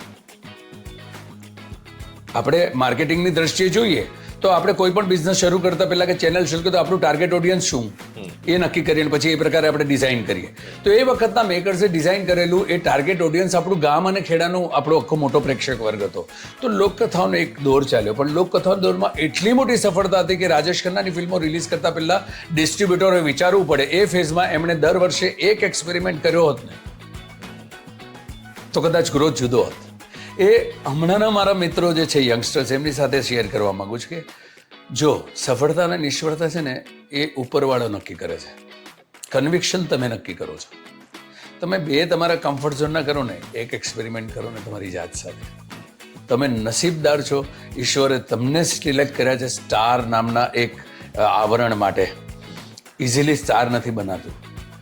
5000 છોકરા છોકરીઓમાંથી એક ચહેરો સ્ટારડમને લાયક, કે 5 લાખમાંથી કે 5 કરોડમાંથી, એમાં તમને ઈશ્વરે સિલેક્ટ કર્યા છે. તમારામાં કંઈક છે એટલે સિલેક્ટ કર્યા છે. તો એ ઇન્સિક્યુરિટી બહાર નીકળો ને, તો હૃદયથી કરીશ તો એ સામેના માણસના હૃદય સુધી પહોંચશે જ. આ સમજણ આવી જશે તો આ ફાંફા મારવાની જરૂર નહીં પડે જે પીઆરશીપ પર આજે આપણે ડિપેન્ડ રહ્યા છે.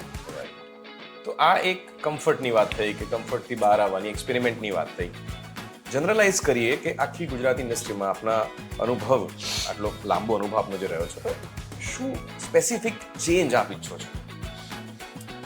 Actors have to be open for different genres also.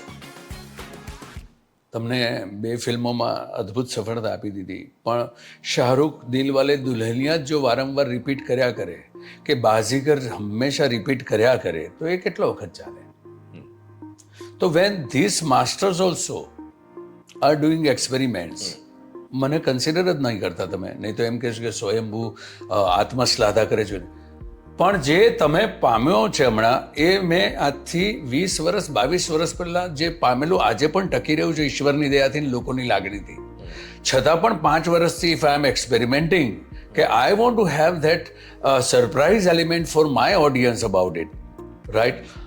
તો I am requesting you as the eldest and most experience learned person કે તમે એટલા બધા ટેલેન્ટેડ છોકરા છોકરીઓ છો, આખું જનરેશનો તમને કહું, they are absolutely having a knowledgeable cinema સમજીને આવ્યા છો, પણ don't cage yourself into that.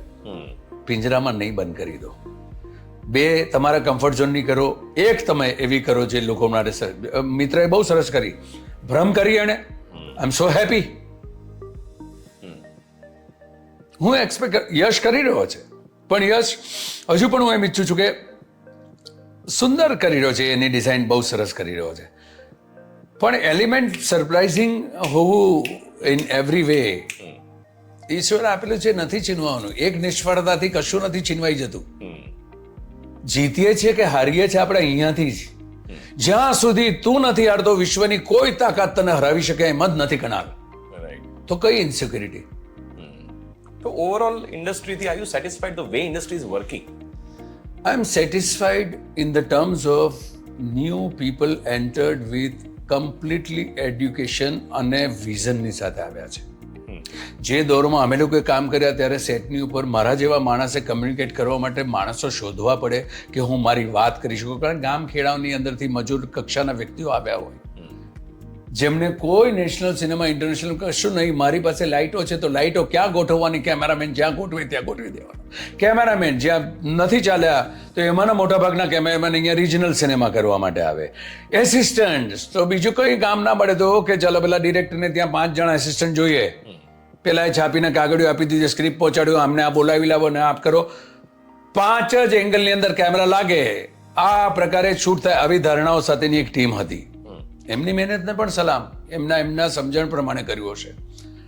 આજના માટે જે ખૂબ આનંદની વાત છે કે કોઈ પણ ફિલ્મના ફ્લોર પર તમે જાઓ ત્યાં તમને કામ સિવાયની એક વાત થતી નથી દેખાતી.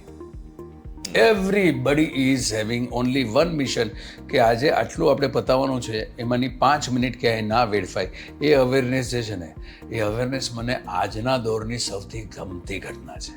બીજી કે directors R coming out with different genre.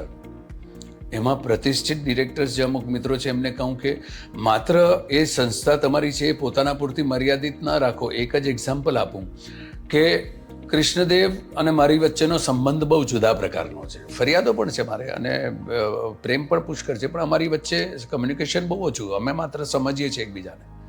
એકમાત્ર ડિરેક્ટર છે જેની સાથે મેં 5 વર્ષમાં 6 થી વધારે ફિલ્મ કરી હશે. કરિયર વાઇઝ મેં ઘણી બધી ફિલ્મોમાં રિપોર્ટ થયો છે, પણ 10 વર્ષે અમે 3-4 ફિલ્મો કરી હોય કે 5 વર્ષે 2 ફિલ્મો કરી. એનું કારણ એ છે કે this man is a risk taker. અને એ માત્ર ડિરેક્ટર પોતે જ રહે એની જીત પર નથી. હમણાં જે એક ફિલ્મ કરીને આવે તો એના એસોસિએટને પણ આપશે, ચિન્મયને પણ એની કંપનીમાંથી ડિરેક્ટર બનાવશે. સો તમે એ ગ્રૂમ કરવાના પ્રયત્ન કરો. તમે પામી લીધું છે, પણ તમારા નોલેજની સાથે તમારી સાથે કામ કરનારા તમારી પાસે ગુણીજનો છે એમને પણ લઈને આવો. We are there to back them up. આ સૌથી સુંદર ફેસ છે હમણાંના તબક્કામાં કે એક પણ floor they all youngsters are so clear about it. એના 5મા એસિસ્ટન્ટ પૂછો કે આપણે સીન કરીએ છીએ કયો, તો આવીને તમારી પાસે બધું જ એનું આગલા સીનમાં આ હતું, પાછલું હતું, પેલો જે શોટ આપણે આ લેવાના છે. Everybody having a knowledge about. Costume વાળાને પૂછો તો એ કે નહીં સર આ કન્ટિન્યુટી છે, આ તે દિવસે પિક્ચર્સ કરીને આ કન્ટિન્યુમાં આંગળીમાં આ નહોતું, અને આવીને પેલો કીધું કે સર પેલો જે સીન તમે કરો ને તેની અંદરની પેલી ઇમોશન હતી. એ 5મા એસિસ્ટન્ટ પણ તમને એટલી ક્ષમતા ધરાવતા છો. આનાથી અદ્ભુત શું હોય યાર. અટમોસ્ટ જે પ્રોફેશનલિઝમ છે, પ્રોફેશનલિઝમ અને વિઝનની સાથે એન્ટર થયેલું આખું યુથ છે. જે એ વખતે હું સ્ટ્રગલ કરતો હતો કે આખું જનરેશન અહીં આવશે ત્યારે લોકો હસતા હતા. તમે જુઓ દરેક 5મા યુથના છોકરાને પૂછો તો they are very positive entering into industry with their capacity. આ ઉત્તમ ઘટના થઈ રહી છે હમણાં. તો હિતેન કુમાર સાથે ડિરેક્ટર કે બાકીની ટીમ જે છે ફ્લોર ઉપર કામ કરવું સહેલું કે અઘરું? એ તમે એમને પૂછજો. I try to make them very much call. હા, આઈ એમ ડિસિપ્લિનર કે પણ આજની જનરેશન બી એટલી જ ડિસિપ્લિનર છે કે મારાથી 2 મિનિટ આમથી વેસ્ટ થતી હોય ના ચાલે. કે રિહર્સલ દરમિયાન એનર્જી તમે ના આપો. I put it this also કે 8 માણસની વચ્ચેનું સીન છે તો મારા એ 15 રિહર્સલ્સ વિથ એનર્જી હશે. જ્યારે અમુક થોડાક ઘડાઈ ચૂકેલા એક્ટરો એ એનર્જીની જગ્યાએ બહુ કેઝ્યુઅલી લેતા હોય. એ બધી ઘટનાઓની અંદર કદાચ મારું પેશન કે મારી ધીરજ ક્યાંક હું ખોતો હોઈશ. બાકી આ પ્રશ્ન છે ને ક્યારેક મારી સાથે કામ કરી ચૂકેલા વ્યક્તિઓને તો પૂછીશ ને તો એ ઓનેસ્ટ આન્સર આપશે. હું આના જવાબ કેવી રીતે આપીશ? સો આપના જ કરિયરની વાત કરીએ. આપની ફેવરેટ ફિલ્મ, આપનો ફેવરેટ રોલ અને આપનું ફેવરેટ સોંગ કયું? Lots many. એકને ક્યાંથી કહું? એવરી પેરેન્ટ વિલ હેવ 5 બચ્ચાઓ છે તો 5 બચ્ચાઓ ખૂબ ગમતા જોઈએ, લાડકા જોઈએ. રાઈટ. કારણ કે હા 2 થી 3 ફિલ્મો છે જે મેં ઓનેસ્ટલી એક વખત જવાબ આપી દીધું કે એ ફિલ્મ કરવાનો મને પસ્તાવો છે. એમાં એ મિત્રવર્ગ એટલો બધો દુભાયો હતો, પણ જે હકીકત છે આજે 15-20 વર્ષના વાણા વીતી ગયા છે. મારે એ ફિલ્મો શું કામ કરવી જોઈતી હતી કે માઇથોલોજીમાંથી બહાર કાઢવી હતી? તો માઇથોલોજી વાળી ફિલ્મ મેં કેમ કરી? મિત્રતા દાવે કરી કે મિત્રની પ્રોડક્શનને હેલ્પ કરવા માટે કરી. તો 15 વર્ષ એ વખતે હિટ થઈ ગઈ ફિલ્મ, અને 15 વર્ષ પછી મને તારા જેવો મિત્ર પૂછે છે કે તમને ન ગમેલી તમારી ફિલ્મ કઈ? અને બહુ ઓનેસ્ટલી આ જ રીતે ખુલ્લા દિલે મેં વાત કરી અને પછી રાતે મને ધમકીઓના ફોન આવે. એ જ મિત્ર પછી એમને બી સમજાયું 1 કલાક પછી કે અમે જરા રિએક્ટ કરી રહ્યા કે એ ફિલ્મે તો એ જમાનામાં કમાણી કરી લીધી હતી યાર. આજે હું ઓનેસ્ટલી બોલી રહ્યો છું અમુક એલિમેન્ટને માટે. તો 4 થી 5 ફિલ્મ આવી છે મારી આ 150ની આસપાસ પહોંચી ફિલ્મ. ઘણા બધા કિરદારો છે કે જે મને ખૂબ મારો પાલવડેનો કિરદાર, મને મૈયરનો મારો રામલો, એ મુગ્ધતા જે હું એ સમયમાં લાવી શક્યો હતો. મારા ગગો સંદીપ સાથેની ફિલ્મ કે જે પહેલો આપણી સિનેમામાં એવો નાયક હતો કે જે 24 વર્ષના શરીરની અંદર 11 વર્ષનું 12 વર્ષના ભોળપણ સાથે જીવતું એક કિરદાર હતું, જે તમને હસાવે પણ, જે તમને રડાવે પણ. અનુપમ મારો મોતીના છોકરીનો વોઝ બ્યુટિફુલ. એટલે ઘણા બધા કિરદારો છે. ગમતા ડિરેક્ટરોમાં તમને કહું તો I loved working with Jasubhai Gangani, master, જેની પાલવડે હવે રિલીઝ હું જૂનમાં કરીશ, ક્લાસિક. એમની સાથે આવતા વર્ષે એ આપણા ગુજરાતની એ ધૂળની માટીની ફિલ્મ પણ હું પ્લાન કરી રહ્યો છું. Sandeep was a good sign for the Gujarati cinema. એનું એન્ટ્રન્સ થવું પણ આ જેટલા પણ અમદાવાદના જેટલા પણ મેકર છે એનું ઇન્સ્પિરેશન બન્યું હતું સંદીપ પટેલ. ગુજરાતી સિનેમામાં એન્ટર થયા અને એને લાવવામાં કારણભૂત નિમિત્ત બન્યો હતો, હું બન્યો હતો. સો એ પણ, એની સાથેની જર્ની પણ બહુ સુંદર રહી. શૈલેષની સાથેની જર્ની સુંદર રહી. ઘણા મોટાભાગના, કેડીની સાથેની જર્ની મારી સુંદર રહી, યશની સાથેની જર્ની સુંદર રહી. કોઈ પર્ટિક્યુલર એક ઘટના હું નહીં કહી શકું. હું એમ નહીં કહી શકું વર્ષ વોઝ માય ફેવરેટ ઓનલી. યા વર્ષ was surprising to me also કે આઈ કુડ ડિલિવર. પણ મારો સ્વભાવ શું છે કુણાલ, કે મેં કરી લીધું ને પછી મારે ભૂતકાળમાં નથી રાજવું. I move on. આ તબક્કે તું મને પૂછશે ને તો યસ, આઈ એમ ઇન અત્યંત આનંદમાં છું કે મેં રફ એન્ડ ટફ કરી યાર. What an experience. કે હું કાલે 30 તારીખે જઈને હું શરૂ કરી રહ્યો છું, ચાલો આવો છો ને, what a film, what a subject, what a character. જે દિવસે એનું શૂટ અને ડબ પતશે ને, pass, let people remember it. I don't want to remember it. So હમણાં સુધીનો ભગવાનની દયાથી કે હમણાં આવનારા જે 5-7 પ્રોજેક્ટ મેં યસ કર્યા છે, એ પણ મને એમ લાગે છે કે મને આવતીકાલે સવારે આંખ ખોલવાનું કારણ મારે એ છે કે યસ, इसके बाद वो करना है, उसके बाद वो करना है. એમાં પેલા માણસ, હવે જેવી રીતે રણધીર મારો આના પછીની ફિલ્મ છે, એની આ પ્રથમ ફિલ્મ છે. નાટ્યકાર છે, નાટક કરે છે ત્યાં, અને પહેલી ફિલ્મ કરી રહ્યો છે. તો સંપૂર્ણ જવાબદારી મારી પણ થાય કે હું એને પ્રોપરલી ગાઈડ કરું કે ટેકનિકલી આ ઘટના, આ એડી, આ ફલાણું ઘટના, આ આપણને લોકાલ જોઈએ તો I put my entire my શક્તિ કે he has to deliver a good film. કે એ જે સુરતના નાટ્યકારો છોકરાઓ છે એ લોકોની સાથે મેં 4 દિવસનો એટલો મેસિવ હમણાં હું પેલું એ કરીને આવે છું, વર્કશોપ જેને નામ આપે છે, અદ્ભુત છે. કે એમની સાથે એમના કેરેક્ટરાઇઝેશન પર કામ કરો, આ કરો, તે કરો, ફલાણું કરો. આ બધા બહુ મને મજા પડે. એટલે જે થઈ ગયું છે મારા માટે પાસ થઈ ગયું. I want to forget that, let people remember. ક્યારેક એ લોકો કહી ગયા વર્ષ વોઝ ધીસ, કે મૈયર વોઝ ધીસ, કે ફલાણી વિશ્વનાથ. અચ્છા, ઘણીવાર એવું થાય છે કે મૈયરના ગીતો મને ખૂબ ગમ્યા, કારણ કે એને પિક્ચરાઇઝ પણ એટલા અદ્ભુત થયા હતા. પાલવડે, જસવંત ગાંગાણી સાથેની ફિલ્મના જેટલા પણ ગીતો છે ને, એ આજે પણ મને એ કરવાનો મને એક સંતોષ છે કે મેં એ ફિલ્મોના એ ગીતો અદ્ભુત રીતે ચિત્રિત થયા છે. અદ્ભુત ગીતો, સુંદર ગીતો, જે તું એકલો બેઠો ન તને આઈ વિલ સેન્ડ યુ, જ્યારે ટાઈમ હોય તને 5-7 લિંક મોકલીશ. ક્યારેક તમે બેઠા ખાલી તમે જસ્ટ વોચ ધેટ સોંગ્સ. અને એ અવસ્થામાં નો વેનિટી, છત્રાની અંદર તમે 48ની ગરમી, નીચે પેલો કાંટાવાળી જમીન હોય અને એની અંદર તમે 15 ઊંટોની સાથે 20-20, 25-25 ડાન્સર બોયઝની સાથે તમે મૈયરનું ટાઇટલ સોંગ જુઓ સાહેબ, પાલવડેના ગીતો જુઓ તમે, ગોવિંદભાઈની અમુક ફિલ્મોના લિંક, એ જમાનામાં મેં એ જે ગીતો કર્યા છે ને, એ સંતોષ આજે પણ છે કે યસ યાર, આઈ કુડ ડુ ધેટ. કે એ લોકોની સાથે આવા માસ્ટર્સ હતા યાર.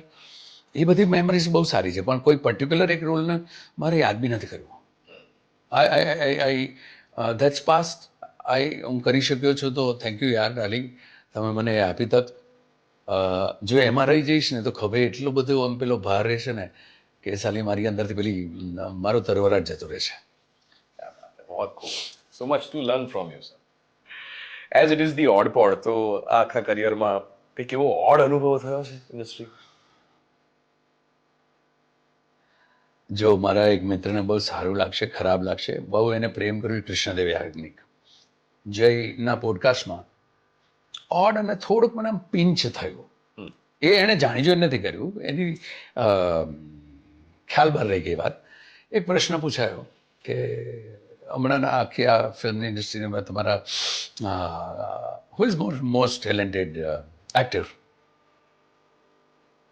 તો જે 5 નામ બોલવામાં આવે, યંગ જનરેશનમાં જ બોલવામાં આવ્યા. I was waiting. તો એક પેલી વ્યાખ્યા છે ને જ્યુરીના મેમ્બરમાં પણ એ જ રીતે મેકર્સના મેમ્બરમાં કે સંદીપ પ્રકારના મેકર છે. ક્યારે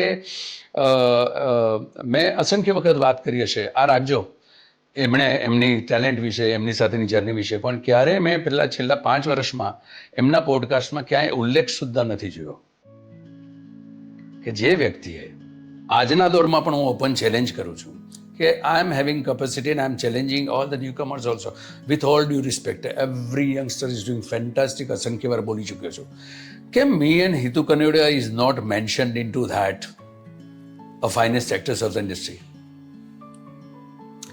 તમે પણ એવોર્ડ ફંક્શનની પેલી એક વ્યાખ્યામાં બંધાયા છો કે યંગ એટલે જ એક્ટર્સ. તો હુ આર વી?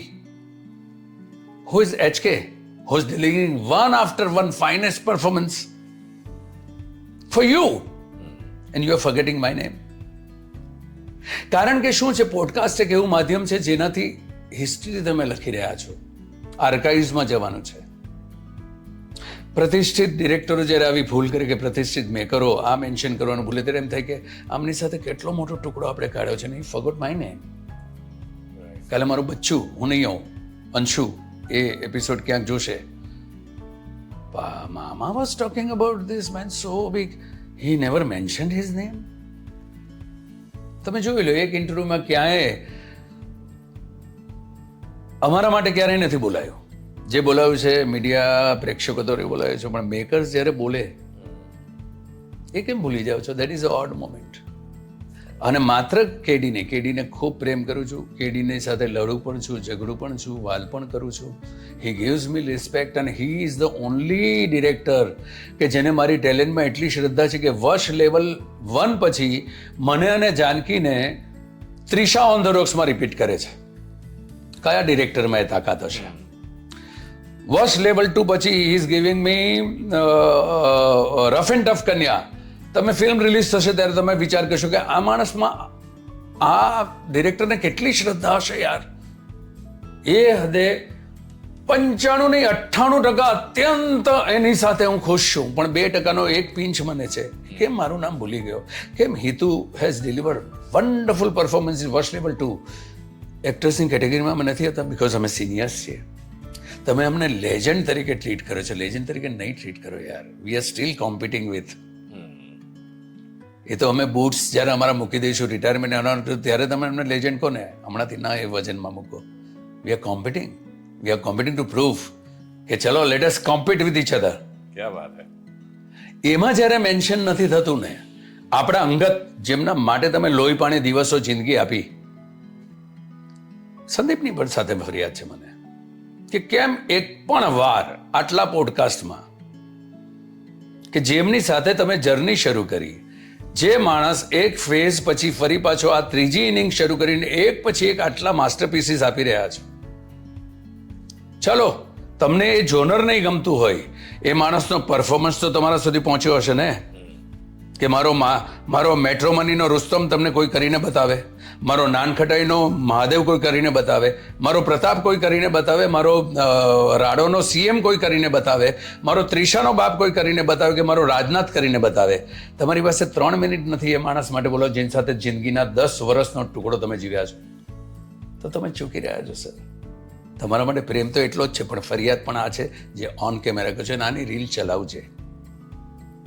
એ બુદ્ધિની બારી ઓપન થવી બહુ જરૂરી છે કે રિસ્પેક્ટ તમને જેટલો જોયો છે ને એટલો મને અને પેલા HKને પણ જોઈએ છે. એ કદાચ નહીં બોલી શકે, મારી પાસે ખોવાનું કંઈ નથી. Wonderful. So guys, the next round that we have is 10 on 10 with hit 10. 10 માંથી માર્ક્સ આપવાના છે. જી. કારણ જ્યાં લાગે ત્યાં સ્પેસિફાઈ કરી શકો છો. Hiten Kumar as hero. 5. Hiten Kumar as villain. 9. Hiten Kumar as husband.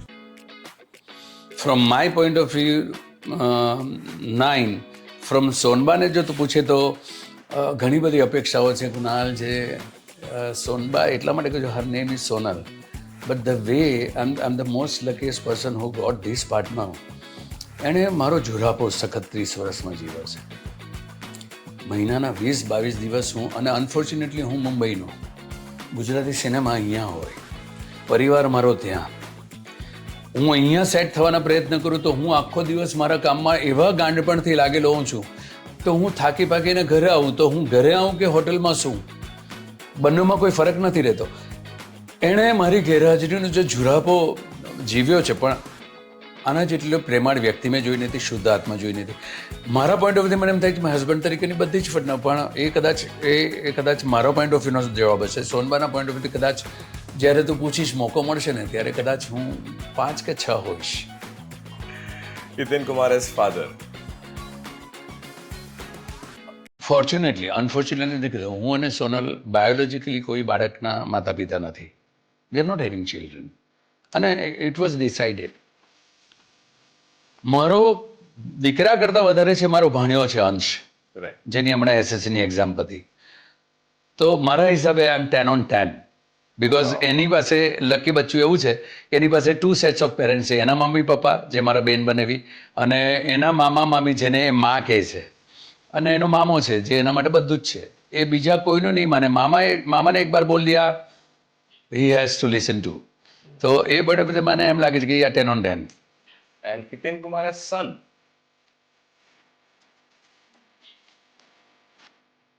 9. એટલા માટે કે 5 વર્ષ મેં ગેપ લઈ લીધો હતો to spend last moments with my mom. So 3 વર્ષ મેં એની સાથે 24 કલાક કાઢ્યા, જે મેં છેલ્લા 20 વર્ષમાં ક્યારેય નહોતા કાઢ્યા. શી ડાઇડ 4 years બેક. તો મેં 2015માં રિટાયરમેન્ટ લઈ લીધું, બ્રેક લીધો હતો. સોનલે 24 કલાક એમની સાથે જિંદગી કાઢી હતી, 2 દાયકા. મને એમ થાય કે વચ્ચે વચ્ચે મેં થોડો સમય કાઢી લીધો તો કદાચ હું એમ કહી શકત કે 10 on 10. પણ 9. 2 જ વસવસા રહ્યા કુણાલ, કે મારા ફાધર 88માં ગયા અને 96, 97, 98માં મારું સ્ટારડમ શરૂ થયું. 7 જ વર્ષનો ગાળો એ જ શહેર અશ્વિની કુમાર સ્મશાન જ્યાં એમનું ફ્યુનરલ થયું હતું, એ જ રસ્તા પરથી જ્યારે હું 97, 98માં નીકળ્યો ત્યારે 10,000 માણસનું ટોળું વરાછા રોડ પર મારી સાથે ફરે. એ સમય એમને ન બતાડી શક્યો. અને મારી મોમને હું ક્યારે મારા ફ્લોર પર નહીં લાવી શક્યો. I wanted her to watch me shooting my films. એ સારું નહીં થઈ શક્યું, કારણ કે મારું શૂટિંગ મુંબઈમાં ના હોય, એમને આ એજમાં આ તકલીફમાં હું કઈ રીતે ટ્રાવેલ કરાવીને અહીંયા. એટલે મને એમ લાગે છે કે 1% ક્યાંક ચૂક્યો, પણ એ 3 વર્ષમાં મેં 20 વર્ષ ભરપાઈ કરવાના પ્રયત્ન કર્યા, up to her last breath. So 9 out of 10, somewhere I missed. So platformsની વાત કરીએ, out of 10, theatre, serials and films. Films and films. I did all the theatre also, television also. People are having opinion. My masters, Pareshbhai, Nasirbhai, must be from their point of view કે theatre સૌથી વધારે difficult છે. મારા હિસાબે theatre સૌથી વધારે સરળ છે. 30 દિવસ તમે તમારી જાતને ટ્રેન કરો છો. પહેલી એન્ટ્રી તમારી ગડબડ થઈ છે, સેકન્ડ એન્ટ્રીમાં તમે સાચવી શકો છો, ફરી પાછા રિહર્સલ કરીને સેકન્ડ શો ઉત્તમ કરી શકો છો. સિનેમામાં તમે વિખરેલા સીન તમે શૂટ કરી રહ્યા છો કે એ થી ઝેડની જર્ની નથી. આજે લોકેશન વગેરે શૂટ કરો છો, scene number 13, scene number 23, scene number 42 અને સીન નંબર 52 કરી રહ્યા છો. પ્રોડક્શન વાળા આવીને તમે પ્રિપેર થઈને ગયા હો અને પ્રોડક્શન વાળાને કહે કે પેલું લોકેશન નથી થયું આજે, તો ચાલ આજે 82મો સીન કરી નાખીએ. ડિરેક્ટર, પ્રોડ્યુસર અને પ્રોડક્શન વાળાની સાથે એનાય દોડધામમાં લાગેલા હોય, તે વખતે તમે પ્રિપેર કરી રહ્યા છો જે એ તરત જ 5 મિનિટ પછી જે શોર્ટ થવાનો છે, એ વખતે જે સૌથી ડિફિકલ્ટ માધ્યમ છે એ સિનેમા છે. કારણ કે એકવાર જે છપાઈ ગયું એ છપાઈ ગયું. લોકો એમ કહે છે કે રીટેક એટલા સહેલા નથી હોતા ભાઈ. તમે 10 રીટેક આપો એટલે પ્રોડ્યુસરની આંખની અંદર તમારા માટે અણગમો આવે કે you are making us waste so much of time. અને એ જમાનામાં તો રીલ્સની ઉપર શૂટ થતા તમે મોંઘા પડી રહ્યા છો. એટલે એ બધી ફાલતુ બધી વાતો છે. થિયેટરમાં હું તો મેં 15 વર્ષ થિયેટર કર્યું છે. વિથ ઓલ ડ્યુ રિસ્પેક્ટ, રંગદેવતા, રંગભૂમિ મારા હિસાબે સૌથી સરળ છે. કારણ કે તમે 30 દિવસ ટીમની સાથે A to Z રિહર્સલ્સ કર્યા. પહેલી એન્ટ્રીમાં મેં કંઈક લોચો માર્યો, ડિરેક્ટર કે ઓ ડોફા તે આ ગડબડ કરી છે, પેલામાં એનર્જી આ છે ને, તું આ ભૂલ્યો છે. પાછળથી પ્રોમ્પ્ટર કે બાજુનો એક્ટર તમને કરે છે, છેલ્લી લાઈનમાં બેસેલા નથી ખબર પડતી, 20 ફૂટ દૂર બેઠેલા પ્રેક્ષકને ખબર નથી કે બાજુવાળો પેલાને હેલ્પ કરી રહ્યો છે. I feel that is easy. પડદો ઉપડી ગયા એટલે પછી તમે પ્રેક્ષક પછી આ પોતપોતાના પોઈન્ટ ઓફ વ્યૂની વાત છે. મારા હિસાબે સિનેમા ઇઝ ધ મોસ્ટ, કારણ કે કળા અને કોમર્સનું સૌથી મોટું કોમ્બિનેશન હોય તો that is cinema. If you are not delivering correct, you are playing with someone's crores of rupees. અને એકવાર પ્રિન્ટ થઈ ગયું જે તમે અનપ્રિન્ટ નથી કરી શકવાના. So for me cinema is the most interesting most difficult medium for any my kind of an actor. બધા માસ્ટર્સને એમના ઓપિનિયન માટે સલામ છે. Again out of 10 Hiten Kumar is ગર્વ Gujarati, Hiten Kumar is Mumbaiya Gujarati. Mumbaiya Gujarati. Hiten Kumar as turban Gujarati film hero or urban Gujarati film? Hiten Kumar as a Hiten Kumar I don't see difference between turban and urban. ક્યું? કારણ કે અહીંયાનો પેલો જે અર્બન છે એની છાતીની વચ્ચે પણ જે હૃદય ધબકે છે એ સેમ જ ધબકારાનો મીટર પર જીવે છે, અને ત્યાંનો જીવેલો માણસનો હૃદયનો ધબકારો પણ સેમ જ ધક ધક ધક છે. So I don't C. આજે પણ હું તને કહું છું, આજે આ અર્બનની દુનિયામાં એક પ્લેસમેન્ટ પોતાનું ઊભું કર્યા પછી પણ હું આવનારા થોડા મહિના પછી હું ફરી પાછું એ જ ટર્બનવાળી એક ફિલ્મ લઈને આવું છું જે આજે અર્બનના ઓડિયન્સને પરિચય કરાવવા માટે. ક્યાં વાત? I am coming out with interesting project. એ જ સુંદર સોંગ્સ અને એ જ ધૂળ માટીની વાતો એ પહેરવેશની સાથે. જો દેર ઇઝ નો ડિફરન્સ. તમે હેલ્લારો ને શું કહેશો? ગીતો એ જ હતા, પહેરવેશ એ જ હતા.